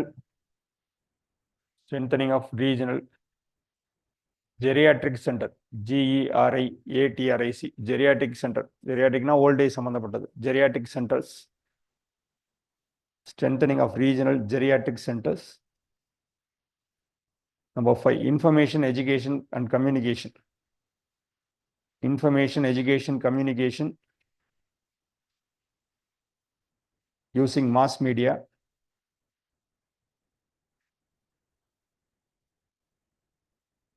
Etc. இதெல்லாம் அதுக்குள்ள அந்த ஸ்கீம்ல இருக்கு. இதெல்லாம் தேவையா அப்படின்னா படிச்சு வைங்க, அவ்வளோதான். தேவையா இல்லைங்கிறதெல்லாம் நம்ம டிசைட் பண்ணவே முடியாது. நிறைய நேரத்தில் வந்து காமன் சென்ஸ் அப்ளை பண்ணி நம்ம வந்து நிறைய கொஸ்டின்ஸ் ஆன்சர் பண்ணுற மாதிரி. யூபிஎஸ்சி எக்ஸாம்ஸ் போகிறப்ப நீங்கள் வந்து வெறும் அந்த ஃபேக்டை படிச்சுட்டு போயிட்டு அப்படியெல்லாம் எழுதுறதுக்குலாம் பாசிபிலிட்டி ரொம்ப கம்மி. அப்படிலாம் பாஸ் பண்ணலாம் முடியாது. ஒரு காமனான அண்டர்ஸ்டாண்டிங் நமக்கு தேவைப்படும். இப்போ சில விஷயங்கள் தேவையா தேவையில்லைங்களாம் நமக்கு தெரியாது. படிச்சிருங்க, அவ்வளோதான். ஒரு தடவை படிச்சிருங்க. வருது வரல.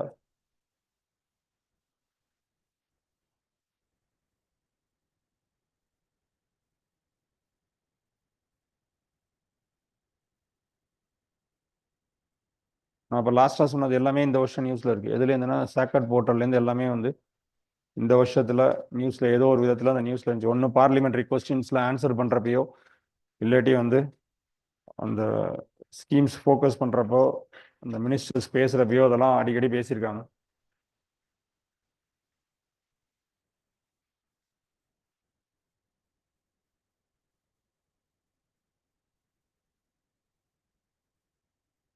அதே மாதிரி ரெஸ்பைட் கேர்னு ஒரு கான்செப்ட் இருக்குது. அதையும் எழுதிங்க. Respite care, RESPIT, respite care. Respite care போன வருஷம்லாம் நியூஸில் அதிகமாக இருந்துச்சு. இந்த ரெஸ்பைட் கேர் அப்படிங்கிறது என்னன்னா, கேர்கிவர்ஸ் ஃபேட்டிக்னு ஒரு கான்செப்ட் கேள்விப்பட்டிருப்பீங்க. கேர்கிவர்ஸ் ஃபேட்டிக் அப்படின்னா, வீட்டில் வயசானவங்க இருக்காங்கன்னா, வீட்டில் அம்மாக்கோ அப்பாக்கோ தொடர்ந்து அதை பார்த்துக்கிட்டே இருப்பாங்க. அவங்களுக்கு ஒரு ஸ்ட்ரெஸ் கிரியேட் ஆகும், பயங்கரமான ஸ்ட்ரெஸ் கிரியேட் ஆகும். அந்த ஸ்ட்ரெஸ் வந்து பிரேக்கே இல்லாமல் ஓடிட்டே இருக்கும். எந்த பிரேக்கும் இருக்காது. நீங்கள் ஊருக்கு போக முடியாது, கல்யாணத்துக்கு போக முடியாது, எதாக இருந்தாலும் வந்து உங்களுக்கு உடம்பு முடியாமல் இந்த மாதிரி ஒரு ப்ராப்ளம் வரப்போ, ஜப்பானில் ஒரு ப்ராப்ளம் வந்துச்சு. கேர்டேக்கர் ஃபேட்டிக்னு ஒரு ப்ராப்ளம். இவங்களே கொண்டுட்டாங்க. யாரே வந்து இந்த கேர் கிவர்ஸே என்ன பண்ணுறாங்க, ஒரு ஸ்டேஜுக்கு மேலே ஸ்ட்ரெஸ் தாங்க முடியாமல் என்ன பண்ணுறாங்க, அந்த வயசானவங்களை என்ன பண்ணிடுறாங்க, போயிடுங்க. இந்த மாதிரி நடந்திருக்கு. எங்கே நடந்திருக்குன்னா, கோவிட் டயத்தில் அந்த மாதிரி நிறைய நடந்திருக்கு. அதாவது ஒரு ரிப்போர்ட் ஆச்சு. அது வந்து ஒன் ஆஃப் த அதை எடுத்து பாருங்கள், கூகுள் பண்ணி பாருங்கள். கேர் கிவர்ஸ் ஃபேட்டிக் அப்படின்னா என்ன, அது எவ்வளோ பெரிய இஷ்யூ அப்படிங்கிறது. அந்த ரெஸ்பைட் கேர் அப்படிங்கிறது ஒரு கான்செப்ட். அந்த ரெஸ்பைட் கேர் அப்படிங்கிறது அந்த கேர் கிவர்ஸ்க்கு ஒரு பிரேக் கொடுக்கறதுக்கு ஒரு கான்செப்ட். அதுதான் ரெஸ்பைட் கேருங்கிறது. ஸோ எழுதிங்க, respite care is special name for, respite care is a special name, respite care, RESPIT, respite care is a special name for short-term break for caregivers. Short-term break for caregivers. Short-term break for caregivers. When someone look after, when someone look after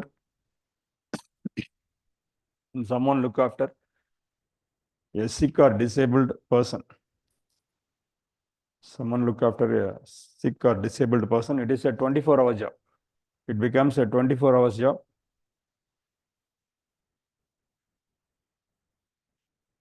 And they need break. And they need break.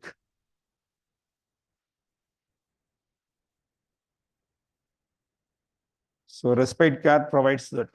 Respite care provides that. Respite care provides that.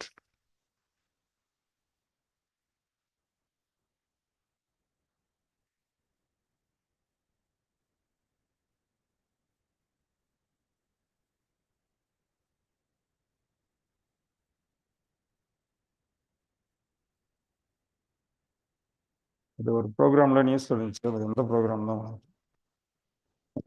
Program, அது ஒரு ஒரு ஒரு ப்ரோக்ராம்ல அந்த respite கேருக்காக government சில measure, வயசானவங்களை கொண்டு போய் ஒரு நாளைக்கோ இல்லை ஒரு டேவோ இல்லை 2 நாளோ கொண்டு போய் அவங்கள்ட்ட விட்டுட்டா அவங்க என்ன பண்ணிப்பாங்க, அதை பார்த்துப்பாங்க, நீங்கள் உங்கள் வேலையெல்லாம் பார்த்துக்கலாம். அந்த மாதிரியான ஒரு concept government of India initiate பண்ணியிருக்காங்க. அதேமாதிரி இந்த இது பார்த்தோம்ல, அட்டல் வாயு இருக்குல்ல, அதில் ஒரு பாயிண்ட், இன்னொரு பாயிண்ட் அதில் ஆட் பண்ணோம். அதில் என்ன பாயிண்ட்னா, அந்த ட்ரைனிங் ஆஃப் ஜெரியாட்டிக் கேர்கிவர்ஸ் அதை பண்ணுறாங்க. ட்ரைனிங் ஆஃப் மேன் பவர் இல்லைன்னு நம்ம ஒன்று பார்த்தோம்லாங்க, ஒரு ப்ராப்ளம். வயசானவங்களை பார்த்துக்கிறதுக்கு ஆள் இல்லை அப்படிங்கிறது ஒரு ப்ராப்ளம். முன்னாடி பார்த்தோம் பாருங்க, என்னென்ன இஷ்யூஸுங்கிறத பார்க்குறப்ப என்னென்ன இஷ்யூஸ் பார்த்தோம்னா, இன்ஸ்டியூஷனல் சப்போர்ட் இல்லை, ட்ரெயின்டு பர்சனல்ஸ் இல்லை அப்படிங்கிறதெல்லாம் பார்த்தோம்ல. அதுக்கு இந்த ஸ்கீம் கீழே ஒரு ப்ரொவிஷன் வச்சுருக்காங்க, யோஜனா இருக்குல்ல, AVYAY. அதில் வந்து இன்னும் ஒரே ஒரு பாயிண்ட் மட்டும் ஆட் பண்ணி, அதில் என்ன பாயிண்ட்னா, training for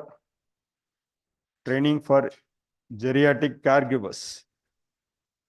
Geriatric caregivers is provided under this scheme. Is provided under this scheme.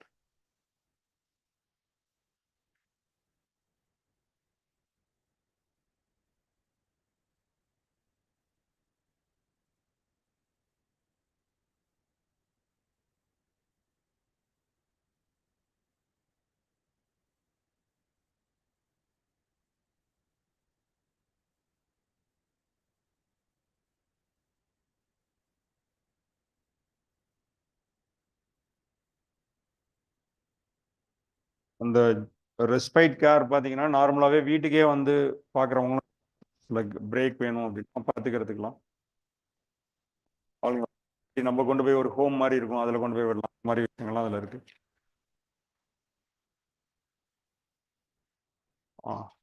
அது ஸ்கீம் பேர் நான் சொல்கிறேன், அந்த scheme important.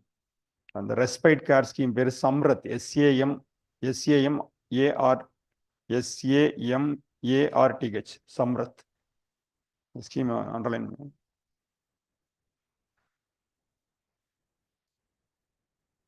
SAMARTH, Samarth. Okay, இதெல்லாம் இம்பார்ட்டன்ட். இந்த ஸ்கீம்லாம் ஏன் இம்பார்ட்டன்ட்னா, ஸ்கீமாக பார்த்தா இம்பார்ட்டன்ட்னு கேட்டால் இஷ்யூவாக பார்த்தீங்கன்னா இம்பார்ட்டன்ட். இதெல்லாம் வந்து இப்போ நியூஸில் இருக்குது. இப்போ இந்தியா அதுக்கெல்லாம் இருக்குது. இப்போ இந்த ஸ்கீம்லாம் பார்த்தீங்கன்னா ஸ்வயம்னு ஒரு கொஸ்டின் கேட்டுருந்தாங்க, எடுத்து பாருங்க. ஸ்வயம், ரொம்ப நாளைக்கு முன்னாடி ஒரு ஸ்வயம் த ஸ்கீம் இஸ் ரிலேட்டட் டு அப்படின்னு சொல்லிட்டு ஒரு 4 லைன் இருக்கும், அவ்வளோதான். சம்ரத் இஸ் ஸ்கீம், அவ்வளோதான் கேட்பாங்க. நம்ம இவ்வளோ படித்தா கூட அங்கே போனீங்கன்னா இதில் படிக்கிற எல்லாமே தேவைப்படாது. இதெல்லாம் பேக் ஆஃப் கீழே நம்ம தாங்கி பிடிக்கிறதுக்கு தான் தேவைப்படுமே. ஒரு சில ஸ்கீம்ஸை நம்ம எடுத்து மேலே வச்சுக்கணும். சம்ரத்லாம் அதில் இருக்க ஸ்கீம், அந்த மாதிரி ஸ்கீம் கேட்கறதுக்கு வாய்ப்பு, ஒன் வேர்ட் மாதிரி வரும். அதை வந்து த நேஷனல் ட்ரஸ்ட் ஃபார் எழுதிங்க. The national trust for, fast எழுதிங்க. The national trust for the welfare of persons. The national trust for welfare of persons with autism. National Trust for welfare of persons with autism, cerebral palsy,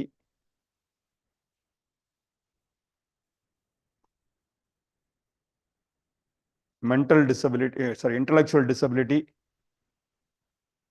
and multiple disability. இப்படின்னு ஒரு trust இருக்கு. National trust for the welfare of persons with autism, cerebral palsy, intellectual disability and multiple disability.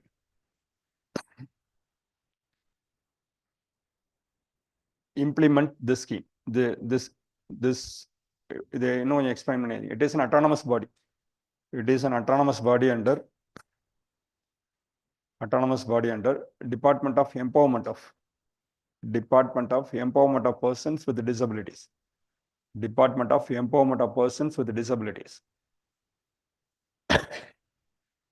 Department of Empowerment of Persons with Disabilities. அது ministry of social justice கீழே இருக்க ஒரு department. It implement Samrat scheme. That is respite care scheme. It is a respite care scheme.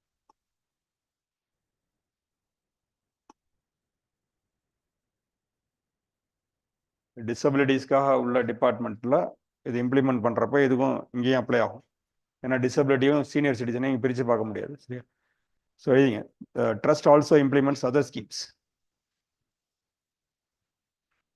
அந்த scheme பேரே எழுதிங்க. கருண்டா, GHARAUNDA, கருண்டா, GHARAUNDA, GHARAUNDA, Garunda scheme. That is group home for adult scheme. That is group home for adult scheme. Group home for adult scheme.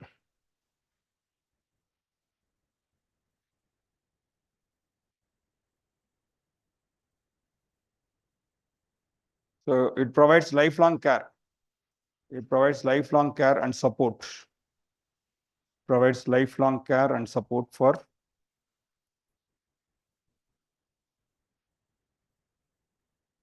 persons with disabilities. Persons with disabilities who are orphans. Persons with disabilities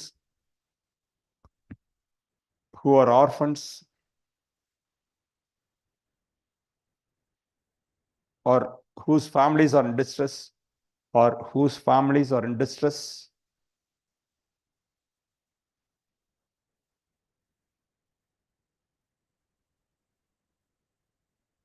and persons with disabilities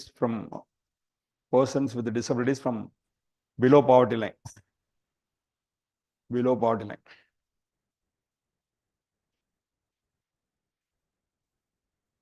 இது இன்னொரு scheme implement பண்றாங்க. அந்த scheme வந்து ரெண்டுத்தையும் சேர்த்த scheme.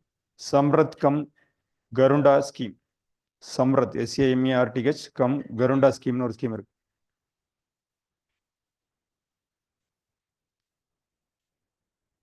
இந்த residential care ஸ்கீம்னு சொல்றாங்க. It is residential care scheme. It is residential care scheme.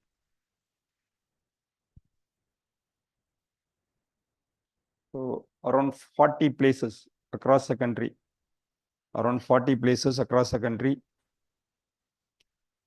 These centers were established. In the centers na Samrat Kam Garunda.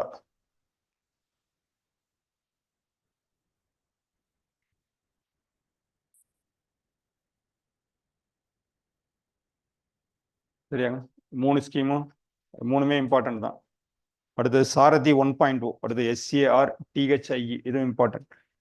SARTHIE. Sarathi 1.0. Sarathi 1.0.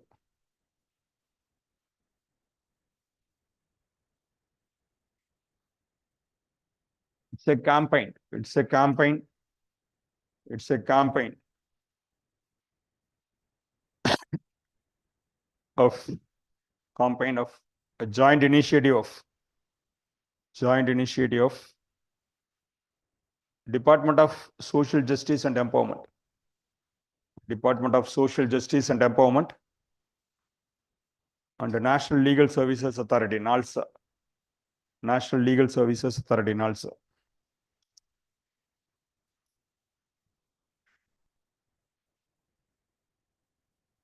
It is aimed at Empowering. It is aimed at empowering.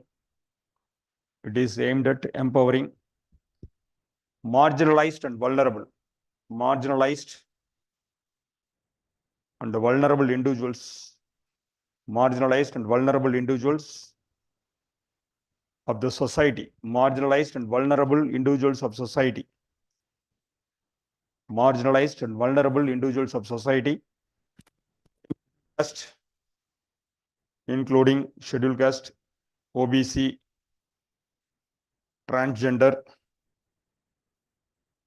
senior citizen,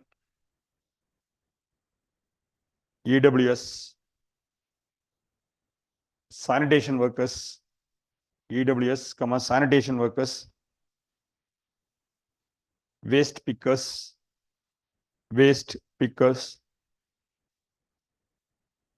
beggars, and victims of substance abuse. And victims of substance abuse. The victims of substance abuse. Through awareness programs, regarding their legal rights,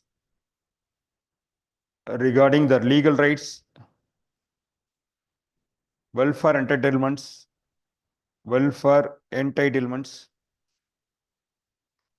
and the government schemes,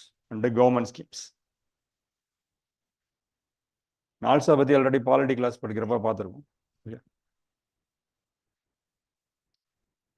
so இந்த initiative வந்து ஒரு welfare scheme, sorry awareness scheme regarding தர் legal rights, அவங்களுக்குள்ள rights என்னென்ன இருக்குது அப்படிங்கிறத பற்றி ஒரு campaign மாதிரி நடத்துகிறாங்க. ஸோ அதுக்கு பேர் சாரதி 1.0 அப்படிங்கிறது. போன வருஷம் டிசம்பர் மாதம் இது நடந்துச்சு. அதனால நியூஸில் இருந்துச்சு, பார்த்துங்க.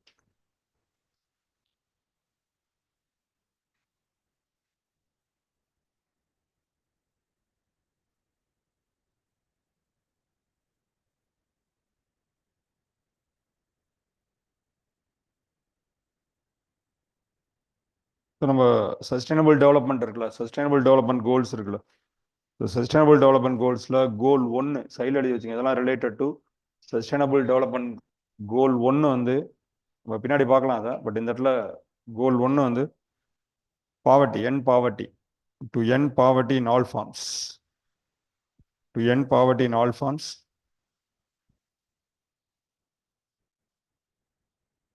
அதில் 1.3 வந்து implementing nationally appropriate social protection schemes.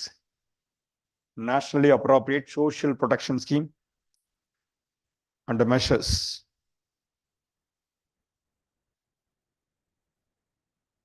The goal 10 வந்து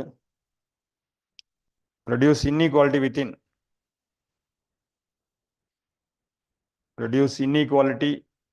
within and among countries.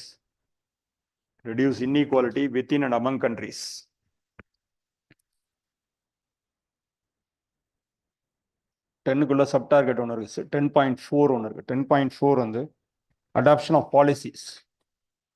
10.4 வந்து adoption of policies, especially fiscal, wage and the social protection policies.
Institutions இருக்குது. இது வரைக்கும் பார்த்துங்க. இது நான் ஒரு லிஸ்ட் ஒரு மார்க் பண்ண சொன்னேன். அதுலேருந்து இது வரைக்கும் வந்து இந்த வருஷம் நியூஸில் வந்துச்சு. இது தவிர சில விஷயங்கள் ஜென்ரலாக தெரிஞ்சுங்க. இன்ஸ்டியூஷன்ஸ் என்னென்ன இன்ஸ்டியூஷன்ஸ் இதை ஹெட்டிங் பண்ணுங்க. Institutions national council for senior citizen, national council for senior citizen, national council for senior citizen, national council for senior citizen.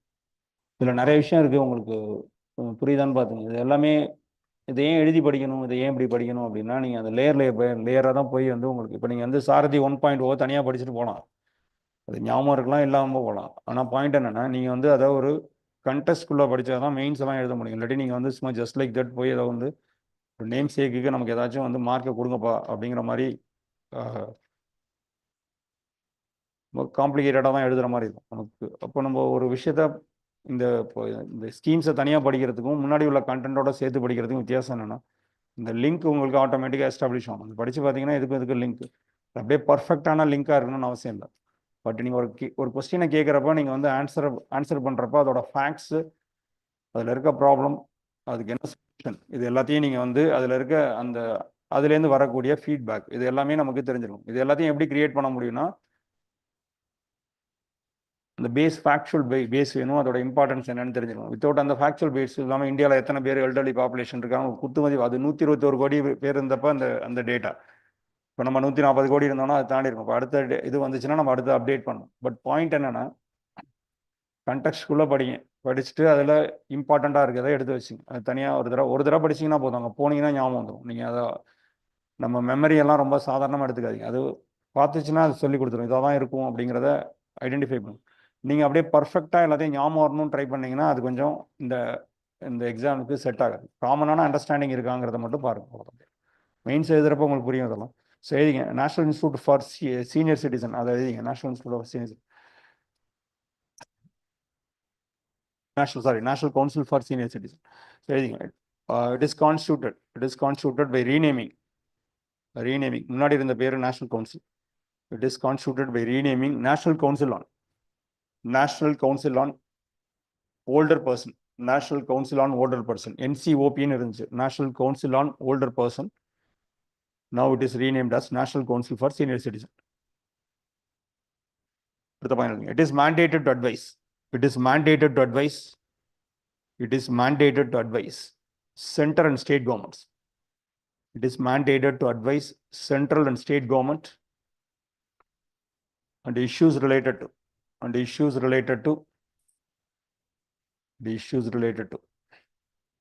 welfare of senior citizen. Issues related to welfare of senior citizen. Issues related to welfare of senior citizen and enhancement of quality of life. And enhancement of quality of life. And enhancement of quality of life. With a special reference to number one, policies, programs, and other legislative measures. Policies, programs, and other legislative measures. Policies, programs, and other legislative measures. Number two,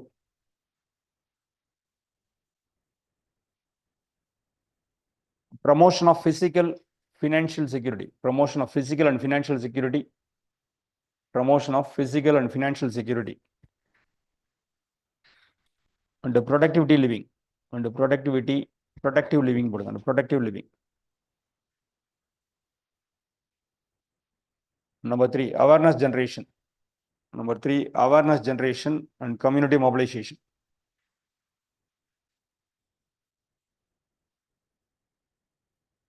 இன்னொரு institution இருக்கு, national institution of social defence. National institution of social defence அடுத்த heading போடுங்க. National institution of social defence. இது அடிக்கடி நியூஸ்ல வருங்க, பார்த்துங்க. National institution of social defence, NIST. Defence, social defence, social defence. It is an autonomous body.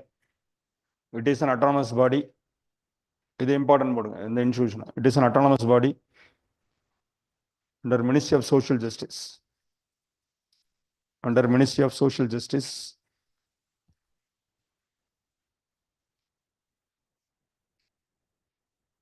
It was set at the final. It was set up originally as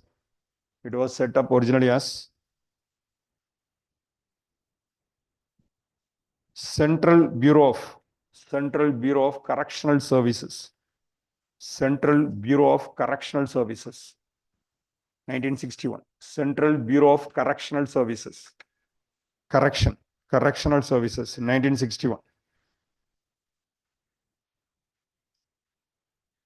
It was Home Affairs killer. It was Ministry of Home killer. Later, it was Correctional Services. It was under Ministry of Home Affairs. And it was transferred to Department of Social Justice. Sorry, it was transferred to Ministry of Labor.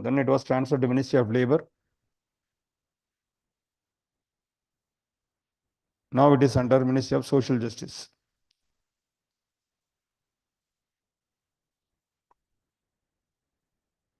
It is registered under Societies Act.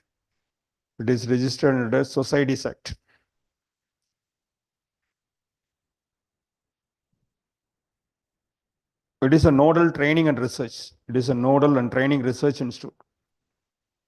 Nodal training and research institute.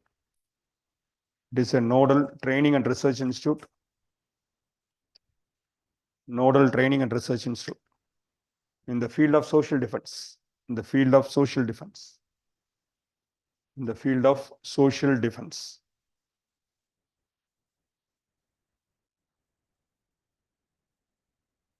It now focuses on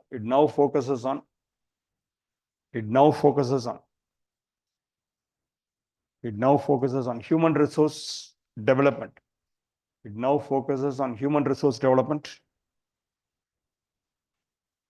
In the areas of number 1, drug abuse prevention. Drug abuse prevention. Number 2,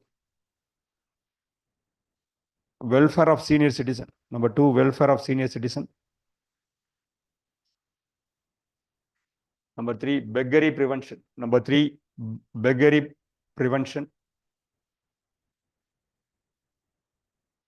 4, transgender.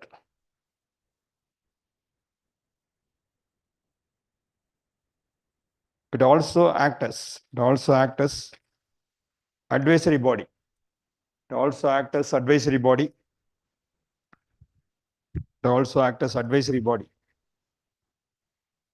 Of Ministry of Social Justice.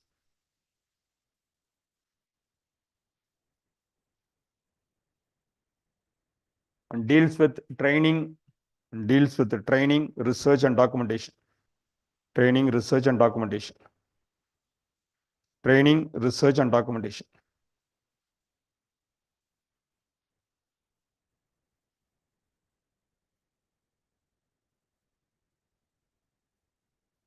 சாக்கட்னு ஒன்று பார்த்தோம்ல, SCR. அதுக்கு பக்கத்தில் silver economy அப்படின்னு போட்டுங்க. Silver எக்கானமின்னு சொல்றாங்க. அந்த வயசானவங்க மூலியமா ஜென்ரேட் ஆகுறதெல்லாம் சில்வர் எக்கானமி அப்படிங்கிற ஒரு டேர்ம் யூஸ் பண்றாங்க. சாக்கட் promoting silver economy. Which one of the following scheme aims to promote silver economy அப்படின்னு கேட்டாங்கன்னா அதுக்குள்ள அந்த சாக்கட் ஸ்கீம் இருந்தால் அதை எடுத்துங்க. இப்படிதான் கேட்பாங்க, அதுக்கு மேலே கேட்க மாட்டாங்க, பயப்படாதீங்க.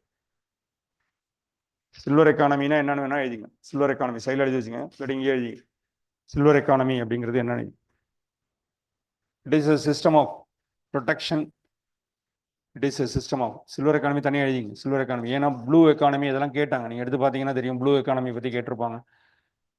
அப்புறம் அந்த மாதிரியான கான்செப்ட்ஸ் சில இது கேட்டிருக்காங்க. சில்வர் எக்கானமி இப்போ நமக்கு நீங்கள் ஸ்கில்லை டெவலப் பண்ணி எம்ப்ளாய் பண்ணலைன்னா சிக்கல் தான். இல்லாட்டி கவர்மெண்டால் சமாளிக்க முடியாது, ஃபேமிலிஸால் சமாளிக்க முடியாது. இப்போ இந்த சில்வர் எக்கானமியை ப்ரமோட் பண்ணுறதுக்கு இந்த சாக்கட் போர்ட்டல் மாதிரியான கான்செப்ட் சொல்கிறாங்க. It's a system of protection, distribution and consumption. It is a system of protection, distribution and consumption of goods and services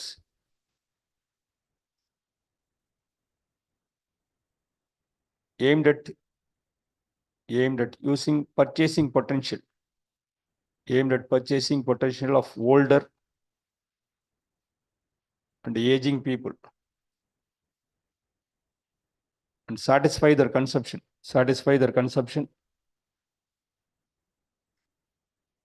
Living and healthy needs.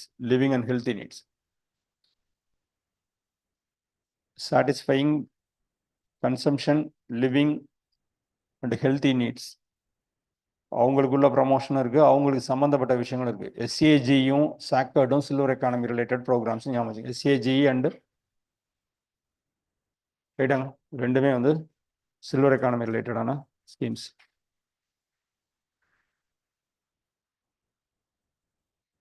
அதே மாதிரி இந்த சிஎஸ்ஆர் ஃபண்ட்ஸ் இருக்குல்ல, CSR ஃபண்ட்ஸில் வந்து corporate social responsibility அப்படிங்கிற concept தெரியும். Companies actin அடிப்படையில் certain types of companies must spend 2% of last 3 year turnoverல அவங்க வந்து கார்பரேட் சோஷியல் ரெஸ்பான்சிபிலிட்டி ஸ்கீம்ஸை இம்ப்ளிமெண்ட் பண்ணும். ஏன்னா அந்த கார்பரேட் வந்து இந்த சொசைட்டிலேருந்து தான் அவங்களுக்கு அந்த பெனிஃபிட்ஸ் வந்திருக்கு, ப்ராஃபிட்ஸ் வந்திருக்கு. அந்த ப்ராஃபிட்டை திருப்பி கொடுக்கறது தான் என்னது கார்பரேட் சோஷியல் ரெஸ்பான்சிபிலிட்டி. அது எல்லா கம்பெனிஸ்க்கும் மேண்டேட்ரி கிடையாது, but there are certain huge பெரிய கம்பெனிஸ்க்கு மேண்டேட்ரியாக வச்சுருக்காங்க. சிஎஸ்ஆர் ஃபண்டு கீழே ஓல்டேஜ் ஸ்கீம் செட் பண்ணலாம். அதையும் வந்து சிஎஸ்ஆர் இனிஷியேட்டிவ்ல கொண்டு வந்திருக்காங்க. சிஎஸ்ஆர் இனிஷியேட்டிவ்ஸ்ல எது இருக்கு? இந்த old age homes, setting up of old age scheme can be claimed under CSR.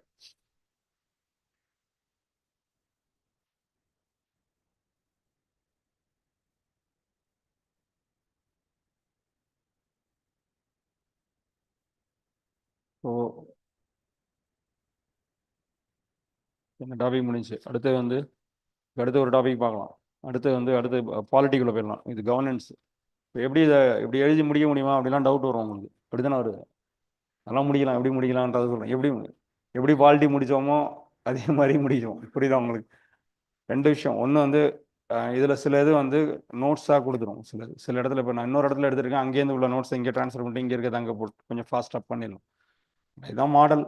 அது நீங்கள் பாருங்கள். அதுக்கப்புறம் போய் கொஞ்சம் கொஸ்டின்ஸ், ஓல்டேஜ் சம்மந்தப்பட்ட கொஸ்டின்ஸ், மெயின்ஸ் கொஸ்டின் என்ன கேட்டிருக்காங்கன்னு பாருங்கள். இந்த வருஷம் இதில் எக்ஸ்பெக்டட் கொஸ்டினை நீங்கள் இதில் இருக்கிறத நீங்கள் கொஞ்சம் ஃபைண்ட் அவுட் பண்ணுங்க. எது நியூஸில் இருக்கோ அதை மட்டும் கொஞ்சம் எக்ஸ்ட்ரா பார்த்துங்க. அதை பார்த்துட்டிங்கன்னா போதும். ஸோ அடுத்து இன்னொரு இது டாபிக் பார்க்கலாம். அடுத்து வந்து பாலிட்டிக்குள்ளே போயிடலாம். கொஞ்சம் கம்ஃபர்டபுளான இதுக்குள்ளே ஃபஸ்ட்டு ஆரம்பிக்கலாம். ஏன்னா சில ஏரியாக்குள்ளே போனோன்னா கொஞ்சம் ரொம்ப காம்ப்ளிகேட்டடாக இருக்கும். பாலிட்டியில் என்னென்ன நியூஸ் வந்துச்சுன்னு ஃபஸ்ட்டு பாலிட்டி. அடுத்து இது எல்லாமே எப்படி நீங்கள் தனித்தனியாக வச்சுக்கணும், இது எல்லாத்தையும் நீங்கள் சேர்த்து ஒரே நோட்டில் எழுதுனீங்கன்னா தப்புன்னு சொல்ல முடியாது, பட் பிட் காம்ப்ளிகேட்டட் ஆகிடும். நீங்கள் அதை வந்து கொஞ்சம் ஓகே. அது கவர்னன்ஸோட ரிலேட்டடுங்க. இப்போ நம்ம பார்த்தது கவர்னன்ஸோட ரிலேட்டட். இப்போ பாலிட்டி டாபிக் உள்ள பியூர் பாலிட்டி டாப்பிக்கில் என்னென்ன நியூஸ் இருந்துச்சுன்னு பார்க்குறோம். நீங்கள் எப்படி வேணாலும் எழுதிங்க, அது ஒன்றும் இஷ்யூஸ் கிடையாது. பட் நீங்கள் அதை வந்து எப்படி ஆர்கனைஸ் பண்ணுறதுன்னு நீங்கள் பார்த்துங்க. ஏன்னா சில பேருக்கு அதை வந்து ஓகே நான் ஆர்கனைஸ் பண்ணிக்கிறேன் அப்படின்னா உங்கள் விஷயம், நான் எதுவும் ஸ்ட்ரெஸ் பண்ணலை. பட் பாயிண்ட் என்னென்னா, மெயின்ஸ் படிக்கிறப்போ ஒரு பேப்பராக படிக்கிறப்போ நம்ம எல்லாத்தையும் சேர்த்து வச்சுருந்தோம்னா கொஞ்சம் அந்த நேரத்தில் வந்து கொஞ்சம் கஷ்டமாக இருக்கும். சரி எழுதிங்க. அடுத்து பாலிட்டியில் வந்து இந்த வருஷம் நியூஸில் இருந்த விஷயத்தில் ஃபஸ்ட்டு ப்ரியாம்பிள் ரிலேட்டடாக என்னென்ன இருந்துச்சுன்னு பார்க்கலாம். Preamble okay. பாலிட்டியில் ப்ரியாம்பிள் ரிலேட்டடாக இருந்தது வந்து Balram Singh versus Union of India case. Doctor Balram Singh versus Union of India. Doctor Balram Singh versus Union of India case 2024. இந்த கேஸில் சுப்ரீம் கோர்ட் வந்து டிசம்பர் மாதம் 2024 டிசம்பர் 2024 இந்த கேஸில் சுப்ரீம் கோர்ட் ஜட்ஜ்மெண்ட் கொடுத்தான். இந்த கேஸ் எது ரிலேட்டட்னா 42nd அமெண்ட்மெண்ட் ஆக்டில் சோஷியலிசம் அண்டு செக்குலரிசம் ரெண்டு வார்த்தையை ஆட் பண்ணாங்கல்ல, அந்த ரெண்டையும் வந்து எடுத்துடணும் அப்படிங்கிறது சொன்னாங்க. இந்த ப்ரியாம்பிளோட விஷயங்கள் வந்து நிறைய விஷயங்கள் வந்து ஒரு வருஷமாகவே நிறைய கான்ட்ரவர்சிஸ் நிறையா வந்து கான்ட்ரவர்சிஸ்ன்னு சொல்கிறப்ப என்னென்ன வந்துச்சுன்னா, ஒரு மை கவர்மெண்ட் அந்த போர்ட்டலில் வந்து ஒரிஜினல் கான்ஸ்டியூஷன் அந்த வேர்ஷனை வந்து அப்லோட் பண்ணி 75th இயர் அந்த இதை பண்ணுறப்போ ஒரிஜினல் கான்ஸ்டியூஷன், அதாவது இந்த 26th நவம்பர் 1949 அடாப்ட் பண்ண கான்ஸ்டியூஷனோட ப்ரியாம்பிள அதை போட்டு இந்த ஒரிஜினல் கான்ஸ்டியூஷன் இந்த மாதிரி சொல்லுது அப்படிங்கிற மாதிரி போடும். அதுக்கப்புறம் இன்னொன்று தெலுங்கானா கவர்மெண்ட்டோட சிபிஎஸ்இ புக்ஸில் வந்து சில புக்ஸில் வந்து என்ன ஆயிடுச்சு அப்படின்னு பார்த்தீங்கன்னா, அந்த பழைய ஒரிஜினல் சோஷியலிசம் அண்ட் செக்குலரிசம் இல்லாமல் சில விஷயங்களை அது வந்து இதாயிடுச்சு. அதே மாதிரி வந்து இந்த இப்போ புதுசாக போன வருஷம் மெம்பர் ஆஃப் பார்லிமெண்ட்ஸ் வந்து அவங்க பதவி ஏற்றப்போ அவங்களுக்கு ஒரு கான்ஸ்டியூஷன் புக்கு கொடுத்தாங்களா, அந்த புக்லேயும் என்ன இல்லை, இந்த ஒரிஜினல் 42nd அமெண்ட்மெண்ட் ஆக்ட் வந்ததுக்கப்புறம் வரல. இப்போ இந்த கேஸில் ஒன் ஆஃப் த பெட்டிஷனர் வந்து இவர் மிஸ்டர் சுப்பிரமணியன் சுவாமி இதில் இருந்தார். இதில் இந்த கேஸை கொடுத்ததில் அவர் இருந்தார். சோஷியலிசம் அண்ட் செக்குலரிசம் அப்படிங்கிற கான்செப்டை வந்து இவங்க என்ன சொல்கிறாங்கன்னா, இந்த ஆர்கியூமெண்ட் என்ன அப்படின்னா, ப்ரியாம்பிள் வரப்போ இருந்த வார்த்தைகளில் இது இல்லை. சரியா? 26 நவம்பர் 1949 நீங்கள் டேட்டை கொடுத்த பிறகு பின்னாடி வந்து இதில் ஆட் பண்ணுறது சரியில்லை அப்படிங்கிற மாதிரி இவங்களோட ஆர்கியூமெண்ட். இவங்க ஆர்கியூமெண்ட் வைக்கிறப்ப என்னென்ன விஷயங்கள் வைக்கிறாங்கன்னா, சோஷியலிசம் அப்படிங்கிற கான்செப்டை அம்பேத்கரே ஒத்துக்கலை. அம்பேத்கர் என்ன ஏன் ஒத்துக்கலை அப்படின்னா, அம்பேத்கர் என்ன கான்செப்டில் சொன்னாருன்னா, இந்த மாதிரி வந்து ஒரு ஃபியூச்சர் ஜென்ரேஷனை இந்த மாதிரி ஒரு எக்கனாமிக் பேத்தில் தான் போகணும்னு டைப் பண்ணி போடாதீங்க அப்படிங்கிற மாதிரி அவர் சொன்னார். சோஷியலிசத்துக்கு அகேன்ஸ்டாக சொல்லல. அவர் என்ன சொன்னார், ஒரு ஃபியூச்சர் ஜென்ரேஷனை சோஷியலிசம் அப்படிங்கிற ஒரு அடிப்படையில் தான் கண்ட்ரியை ரன் பண்ணணும்னு நீங்கள் ஒரு டைப் பண்ணி போடுறது வந்து சரியா இல்லை அப்படிங்கிற மாதிரி அவரோட ஆர்கியூமெண்ட். அதே மாதிரி வந்து இந்த இந்த இவங்க சொல்றது என்ன ஆர்கியூமெண்ட்ல வைக்கிறாங்கன்னா, அந்த டேட் வந்து பழைய டேட் வந்து வந்தப்போ with date or without date ரெண்டு கான்செப்டை சொல்றாங்க. இப்போ பின்னாடி வந்ததெல்லாம் வித்தவுட் டேட். அப்போ பார்லிமெண்ட்டுக்கு அமெண்டிங் பவர் இருக்கா இல்லையாங்கிறதெல்லாம் ஆல்ரெடி பேசி நம்ம நிறைய கேசஸ்லாம் பார்த்துட்டோம். அந்த கேஸ்லனா parliament has a constituent legislative power இருக்குது, ஆர்டினரி லெஜிஸ்லேட்டிவ் பவர் இருக்குது அப்படிங்கிறதெல்லாம் நம்ம பாலிட்டி கிளாஸில் பார்த்துருப்போம். உங்களுக்கு அந்த நோட்ஸ்லாம் நீங்கள் எடுத்து படிச்சு பாருங்க. அப்போ இதை திருப்பி ரீஇக்னைட் பண்ணியிருக்காங்க. அப்போ இந்த கேஸில் வந்து பேசிக்காக வந்து இவங்களோட பேசிக் ஐடியா என்னன்னா, இது எமர்ஜென்சி டயத்தில் இன்க்ளூட் பண்ணப்பட்டது. எது இந்த சோஷியலிசம் 42nd அமெண்ட்மெண்ட் ஆக்ட் ஒரு மினி கான்ஸ்டியூஷன். அவ்வளோ விஷயத்த உள்ளார ஆட் பண்ணாங்க. இந்த 42nd அமெண்ட்மெண்ட் ஆக்டில் நிறைய விஷயங்கள் வந்துச்சு. இது நிறைய 42nd நம்ம என்னென்னலாம் சேர்த்தோங்கிறது ஒரு பெரிய லிஸ்ட்டே எடுத்து பார்க்கணும். அதில் வந்து இந்த அது எமர்ஜென்சி பீரியடில் வந்தப்போ பீப்புளோட வில்லுக்கு எகென்ஸ்டாக இது வந்து உள்ளார சேர்க்கப்பட்டதா ஒரு ஆர்கியூமெண்ட் வைக்கிறாங்க. அப்போ வந்து இந்த ஒரிஜினல் கான்ஸ்டியூஷனில் இந்த வேர்ட்ஸ் இல்லாதப்போ இதை பின்னாடி சேர்த்தது தப்பு அப்படின்னு அனௌன்ஸ் பண்ணணும் அப்படிங்கிறது தான் இந்த பெட்டிஷனரோட ப்ரேயர் சார். சுப்ரீம் கோர்ட் என்ன சொல்கிறாங்கன்னா, தே அப்ஹோல்ட் த வேலிடிட்டி, அந்த வேர்ட்ஸை ரெண்டுத்தையும் சேர்த்தது தப்பு இல்லை, அது ரெண்டும் சரிதான் அப்படிங்கிறது தான் அந்த இதோட இந்த கேஸோட பேசிக்கான விஷயம் என்னென்னா, இட் இஸ் ரைட் அந்த வேர்ட் சோஷியலிசம் அண்ட் செக்குலரிசம் அப்படின்னு சொல்கிறப்ப அவங்க என்ன சொல்கிறாங்கன்னா, நிறைய விஷயங்கள் அதில் பேசுகிறாங்க. நீங்கள் வந்து சோஷியலிசம் அப்படிங்கிறது வந்து பேசிக்காக வந்து என்ன சொல்கிறாங்கன்னா, ஆல் ஃபார்ம்ஸ் ஆஃப் எக்ஸ்ப்ளாய்டேஷன்லேருந்து உள்ளது தான். It's a welfare state, but it needs to protect every one from all forms of exploitation. அப்போ சோஷியலிசம்ங்கிற கான்செப்ட் வந்து இந்தியா அடாப்ட் பண்ண மாடல் வேறு. அது வந்து over the period of time அது மெச்சூர் ஆகி தான் வந்திருக்கு நமக்கு. இப்போ சோஷியலிசத்தை நீங்கள் அந்த ஆங்கிளில் இப்போ வெஸ்டர்ன் சோஷியலிசத்துக்கும் நம்ம ஏற்கனவே பாலிட்டி கிளாஸ் பார்க்குறப்பே இந்த இதை பார்த்துருப்போம். வெஸ்டர்ன் சோஷியலிசத்துக்கும் இந்தியன் சோஷியலிசத்துக்கும் உள்ள டிஃப்ரென்ஸ் என்ன அப்படிங்கிறது ஒரு கொஸ்டினாக வரலாம் அப்படிங்கிறத நம்ம பார்த்துருக்கோம். அதே அடிப்படையில் இதையும் பார்த்துங்க. வெஸ்டர்ன் சோஷியலிசத்தோட ஐடியா வந்து அது வந்து பேசிக்காக வந்து நம்ம சோஷியலிசம் வந்து அது வந்து மீன்ஸ் வந்து மாறுது. வெஸ்டர்ன் சோஷியலிசத்தோட மீன்ஸ் வந்து வயலன்ஸ் மாதிரியான விஷயங்களை ஃபோக்கஸ் பண்ணுறாங்க. எல்லா சோஷியலிசத்தோட எண்டும் வந்து ஈகாலிட்டேரியன் சொசைட்டி, சமதர்ம சமுதாயம்னு சொன்னா கூட western socialism is focusing or means are different from ours is democratic சோஷியலிசம்ங்கிற கான்செப்ட். டெமோக்ராட்டிக் சோஷியலிசம்ங்கிறது ரைட்ஸ் அதிகமாக கொடுத்து அது மூலயமா ஈகாலிட்டேரியன் சொசைட்டியை கொடுக்குறது தான் நம்மளோட பேசிக் கான்செப்ட். அப்போ இந்த வேர்டை வந்து நம்ம எடுக்கணும்னு அவசியம் இல்லை அப்படிங்கிறது தான் யாரோட தீர்ப்பாக வருது, இந்த சுப்ரீம் கோர்ட் ஜட்ஜ்மெண்ட்டாக வருது. அதில் வந்து முக்கியமாக வந்து கான்ஸ்டியூஷனுக்கு 368 கான்ஸ்டியூஷன் படி 368ல் பார்லிமெண்ட் வந்து கான்ஸ்டியூஷன் அமெண்ட் பண்ணுற பவர்லாம் இருக்குங்கிறதெல்லாம் நம்ம ஆல்ரெடி பார்த்துட்டோம். இன்க்ளூடிங் ப்ரியாம்பிள் பார்க்குறோம். ப்ரியாம்பிள் பார்ட் ஆஃப் த கான்ஸ்டியூஷனாக ஒரு டாபிக் பார்த்துருவோம். பார்ட் இல்லைன்னு ஒரு ஜட்ஜ்மெண்ட் வரும். பின்னாடி பார்ட் ஆஃப் த கான்ஸ்டியூஷன் தான். ப்ரியாம்பிள்ங்கிறது ஒரு லிவிங் டாக்குமெண்ட், அதாவது கான்ஸ்டியூஷனே ஒரு லிவிங் டாக்குமெண்ட்டாக இருக்கணும். கான்ஸ்டியூஷனோட வேல்யூஸ் எல்லாம் வெளியில் வந்து எங்கே இருக்கணும்? Preamble is nothing but introduction to the constitution. It is a nutshell what constitution is all about அப்படிங்கிறத சொல்கிறது தான் வந்து ப்ரியாம்பிள். அப்போ ப்ரியாம்பிளுக்கு உள்ளுக்குள்ளே இருக்க ப்ரொவிஷனுக்கு எந்த பவரும் போகவும் இல்லை, எந்த பவரை வெளியில் எடுக்கவும் இல்லை அப்படிங்கிறதெல்லாம் நம்ம பார்த்துருக்கோம். ரைட்டுங்களா? அப்போ ப்ரியாம்பிள் வந்து காலத்துக்கு தகுந்த மாதிரி மாறணும்னா அதை அமெண்ட் பண்ணுறது தப்பு இல்லைங்கிறதெல்லாம் முன்னாடியே சொல்லிட்டாங்க. The judgment is once again upheld இந்த கேஸில். ஸோ ப்ரியாம்பிள் வந்து இந்த அமெண்ட் பண்ணது இந்த லிவிங் டாக்குமெண்ட்டாக இருக்கிறது சரியாக தான் இருக்குது அப்படிங்கிறத சொல்லியிருக்காங்க. ஸோ அந்த கேஸோட பேரை ஞாபகம் வச்சுங்க. இந்த கேஸ் வந்து என்னது, doctor Balram Singh versus Union of India case அது. அப்போ வந்து இதில் வந்து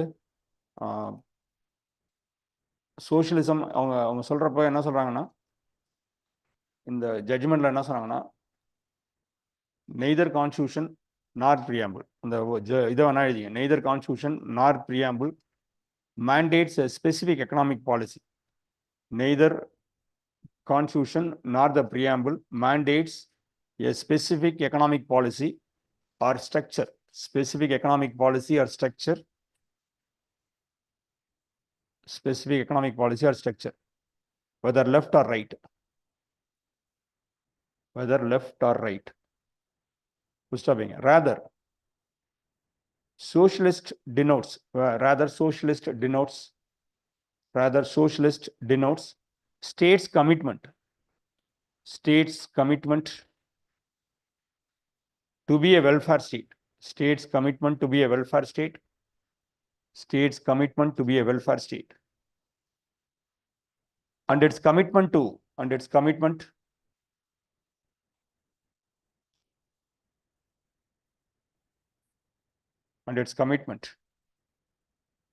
to ensure equality of opportunity. Ensure equality of opportunity. Ensure equality of opportunity. India has consistently embraced a mixed economy model. Mixed economy model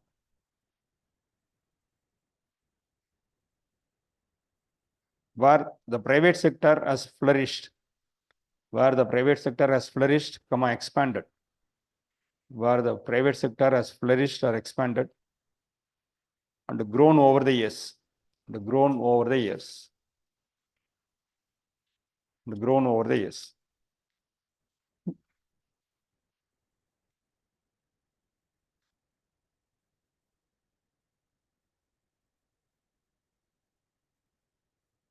Grown over years.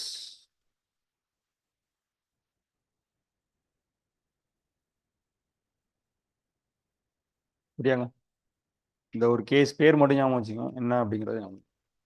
அப்புறம் இன்னொன்று நியூஸில் இருந்துச்சு, அது என்னன்னா சோஷியலிசம் வர்சஸ் லிபரலிசம். அது ஒன்று நியூஸில் இருந்துச்சு, சோஷியலிசம் வர்சஸ் லிபரலிசம். ஒரு ஹெட்டிங் போடுங்க, அடுத்த ஹெட்டிங் போடுங்க, நம்பர் 2 போட்டுங்க, இதுக்கெல்லாம் நம்பர் போட்டு வச்சுங்க, இண்டெக்ஸ் போடுங்க, சரியா? சோஷியலிசம் வர்சஸ் லிபரலிசம், இது போன வருஷத்துல நியூஸ்ல இருந்த ஒரு விஷயம். இது என்னன்னா,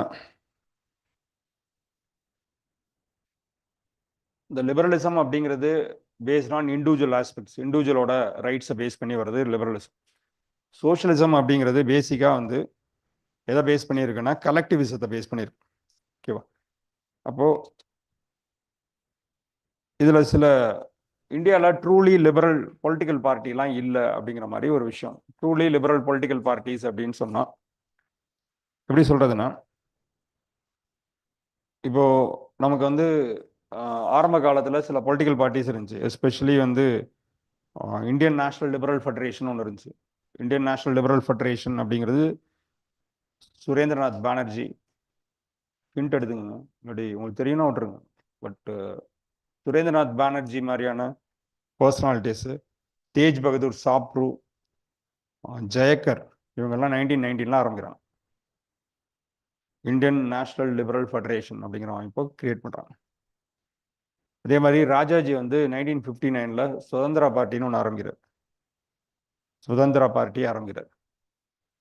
இது 1959 ஆரம்பிக்கிற பார்ட்டி.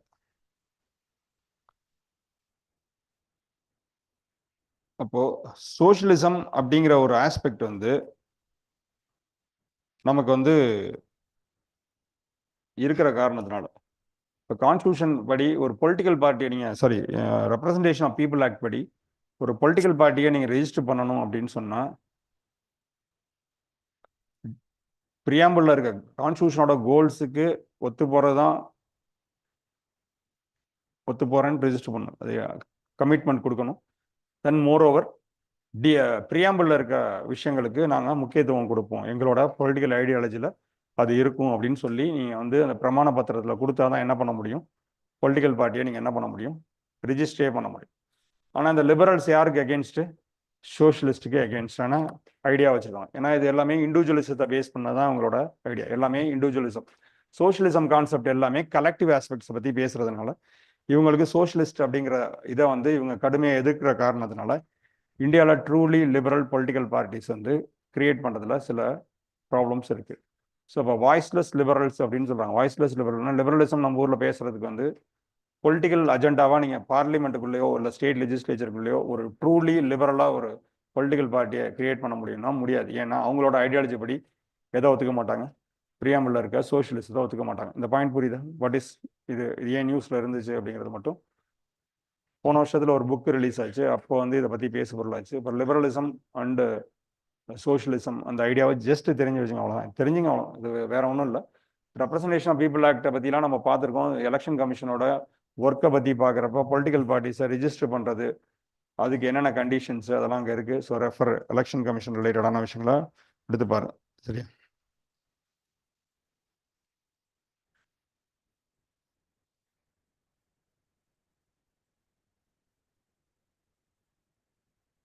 இந்த சுதந்திர பார்ட்டிலாம் திருப்பி வந்து கொண்டு வரதுக்கு ட்ரை பண்ணாங்க. அமர்த்தியா சென்லாம் பேசினார் 2014. But it is impossible because the word socialism in preamble. Okay.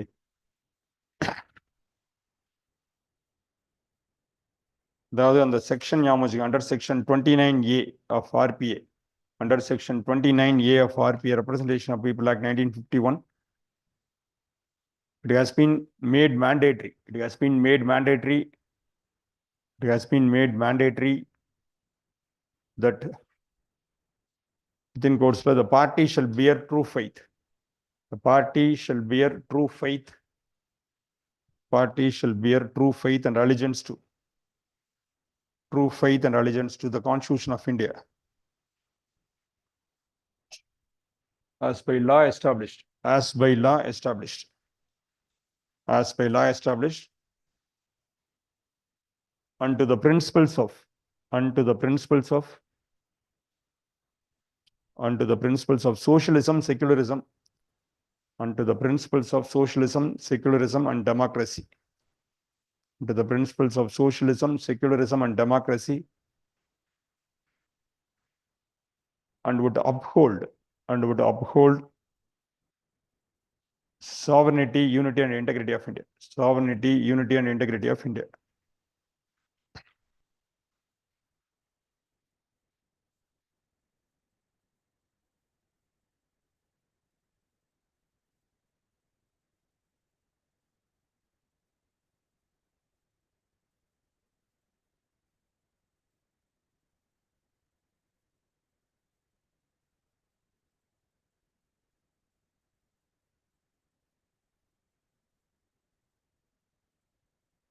So அடுத்தது வந்து இதே ஆரம்பிச்சது. அடுத்தது இன்னொன்று டாபிக் ஆரம்பிச்சிடலாம். சயின்ஸ் அண்ட் டெக் எடுத்து. சயின்ஸ் அண்ட் பார்க்கலாம்ல இல்லையா? போதுமா? நீங்கள் தான் சொல்லணும். வீட்டுக்கு போகிறது லேட் ஆகிடுச்சுன்னா சரி, நான் கொஞ்சோண்டு ஆரம்பிச்சிடலாம். சயின்ஸ் அண்ட் டெக்னு ஒரு ஹெட்டிங் போடுங்க. என்னென்ன இருக்குன்னு நான் சொல்லிடுறேன். சயின்ஸ் அண்ட் டெக்கில் ஹெட்டிங் மட்டும் சொல்லிடுறேன் என்னென்ன இருக்குது அப்படின்னு. அதில் ஏதாவது லிஸ்ட் இருக்குது, அது வந்துக்கிட்டே இருக்கும். சயின்ஸ் அண்ட் டெக்கில் இந்த வாட்டி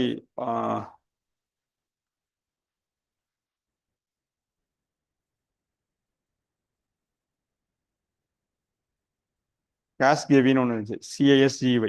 CAS லிஸ்ட் எடுத்துங்க. அதை நம்ம ஒரு ஹோலிஸ்டிக்காக பார்த்துடலாம்.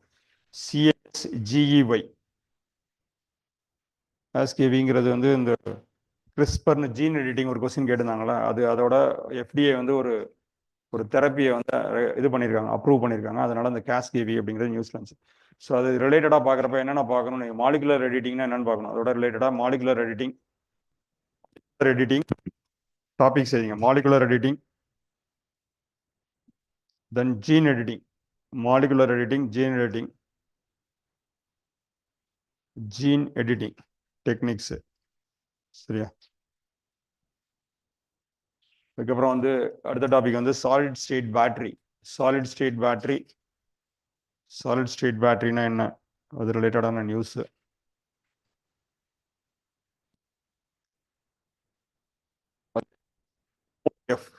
Metal organic frameworks.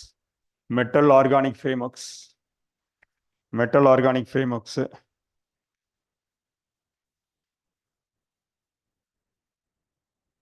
Metal organic frameworks, அடுத்தது COFs, covalent organic frameworks, covalent organic frameworks,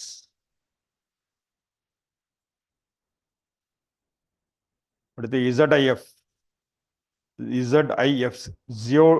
ஜியோலிட்டிக், zeolitic, ZEOLITIC, zeolitic,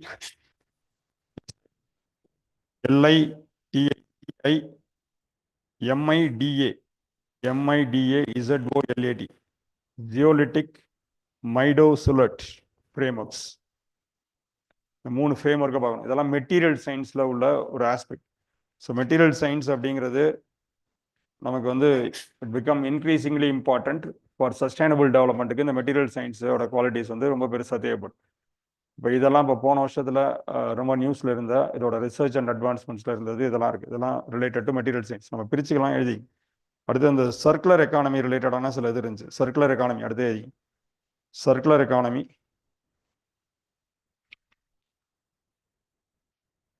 அதில் என்னென்ன லேட்டஸ்டான அட்வான்ஸ்மெண்ட்ஸ் இருந்துச்சுன்னா,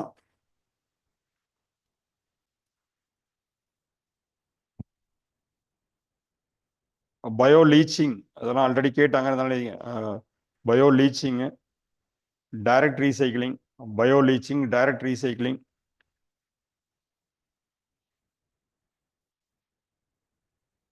electro hydro metallurgy, electro hydro metallurgy,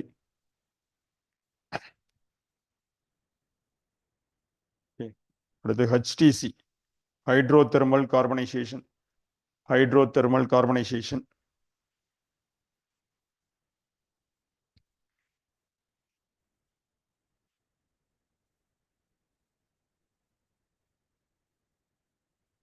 தென் வந்து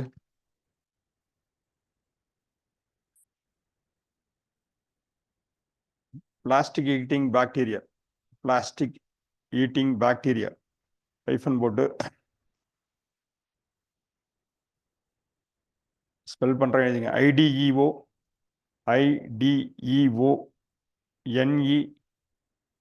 NELLA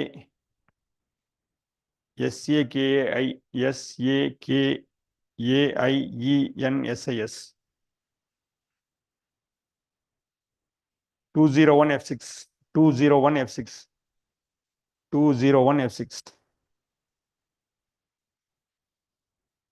பாக்டீரியம் வந்து இது வந்து ஆக்சுவலி வந்து பிளாஸ்டிக் ஈட்டிங் பாக்டீரியா. அது அதை பற்றி கேள்விப்பட்டிருப்பீங்க. இது வந்து இதோட டெவலப்மெண்ட்டு. அது தவிர வந்து இந்த ஹைட்ரோதெர்மல் கார்பனைசேஷன், இதெல்லாம் வந்து இந்த சர்க்குலர் எக்கானமியை என்ஷூர் பண்ணுறதுக்காக டெவலப் ஆன latest technique. Circular economy, linear economy, 2 concept இருக்குது. லீனியர் எக்கானமினா ஒரு பொருளை நம்ம வந்து இந்த ரிசோர்ஸஸ், ரா மெட்டீரியலை யூஸ் பண்ணுறோம், அப்புறம் தூக்கி போட்டுரும். அதுதான் வந்து லீனியர் எக்கானமி. வேஸ்ட்டாக நிறையா ப்ரொடியூஸ் பண்ணுறது தான் லீனியர் எக்கானமியோட பேஸ். ரீயூஸுங்கிற கான்செப்டே, ரீசைக்கிள் ரீயூஸுங்கிற கான்செப்டே இல்லாத எக்கானமி பேர் என்ன? Linear economy. நம்ம எந்த எக்கானமி பற்றி மூவ் ஆகிறோம்? சர்க்குலர் எக்கானமி நோக்கி மூவ் ஆகிறோம். அப்போ சர்க்குலர் எக்கானமிக்கு மூவ் ஆகிறப்ப நம்ம வந்து அந்த ரீயூஸு, ரீசைக்கிள் இதெல்லாம் ஃபோக்கஸ் பண்ணுறோம். ரெண்டாவது வந்து சஸ்டைனபுளாக எப்படி கொண்டு போகிறது அப்படிங்கிறத பற்றி பார்க்கணும். அப்போ அந்த கான்செப்டில் இந்த சர்க்குலர் எக்கானமி ரிலேட்டடான அட்வான்ஸ்மெண்ட்ஸுக்கு டெக்னாலஜி சைடு வந்த விஷயங்கள் இதெல்லாம் லாஸ்ட் 2 இயர்ஸ் 3 இயர்ஸ்க்குள்ள வந்தது. இதெல்லாம் இதில் ஏதோ ஒன்று கேட்கலாம். சிம்பிளாக தான் கேட்பாங்க. ப்ராசஸ் பயோ லீச்சிங்னா என்ன ஆல்ரெடி கேட்டிருக்காங்க. பயோ ரெமிடிஸ், பயோ ரெமிடைசேஷன், அதை பற்றிலாம் கேட்டிருக்காங்க. சில கொஸ்டின்ஸ் வரும். அது தவிர வந்து இந்த ப்ரிசிஷன் மெடிசன், அதை பற்றி பார்க்கணும். ப்ரிசிஷன் மெடிசன், அதுக்கு அடுத்த ஹெடிங் ப்ரிசிஷன் மெடிசன்.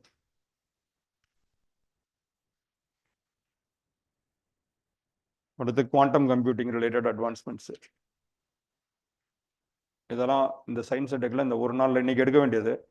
பட் நமக்கு வந்து இந்த டாபிக்லாம் எடுத்துருக்கணும். நம்ம கொஞ்சம் லேட் ஆயிடுச்சு. பட் எடுத்துடலாம். ஸோ நாளைக்கு கிளாஸ்க்கு பார்க்கலாம். நாளைக்கு 6 மணிக்கு வந்துடலாம். சரி, கொஞ்சம் 1 or 2 days டைம் கொடுங்க. இது எப்படி அப்படிங்கிறது உங்களுக்கு புரியும். கொஞ்சம் கொஸ்டின்ஸ் எடுத்து பாருங்க. இது ஒரு தடவை படிங்க, அவ்வளோதான். படிச்சுட்டு அதில் எது இம்பார்ட்டண்ட்டோ அதை பாருங்கள். எது இம்பார்ட்டன்ட் இந்த வருஷத்தில் நியூஸில் இருக்குன்னு சொன்னால் அதை மட்டும் ஒரு இதுக்கு மேலே இதை போய் நான் இன்னொரு ஒர்க் பண்ணுறேன், இதை போய் இன்னொன்று நான் வந்து அதுலேருந்து நான் வந்து சின்ன நோட்ஸ் எடுக்கிறேன், அந்த வேலைக்கெல்லாம் போகாதீங்க. அதெல்லாம் சரியாக வராது. சும்மா படிங்க. கண்டென்ட் வந்து இப்படியும் போகும், இன்னொரு விதத்தில் வந்து நோட்ஸும் வரும். ஸோ 2 விதமாகவும் பண்ணிடலாம். பார்த்தோம்.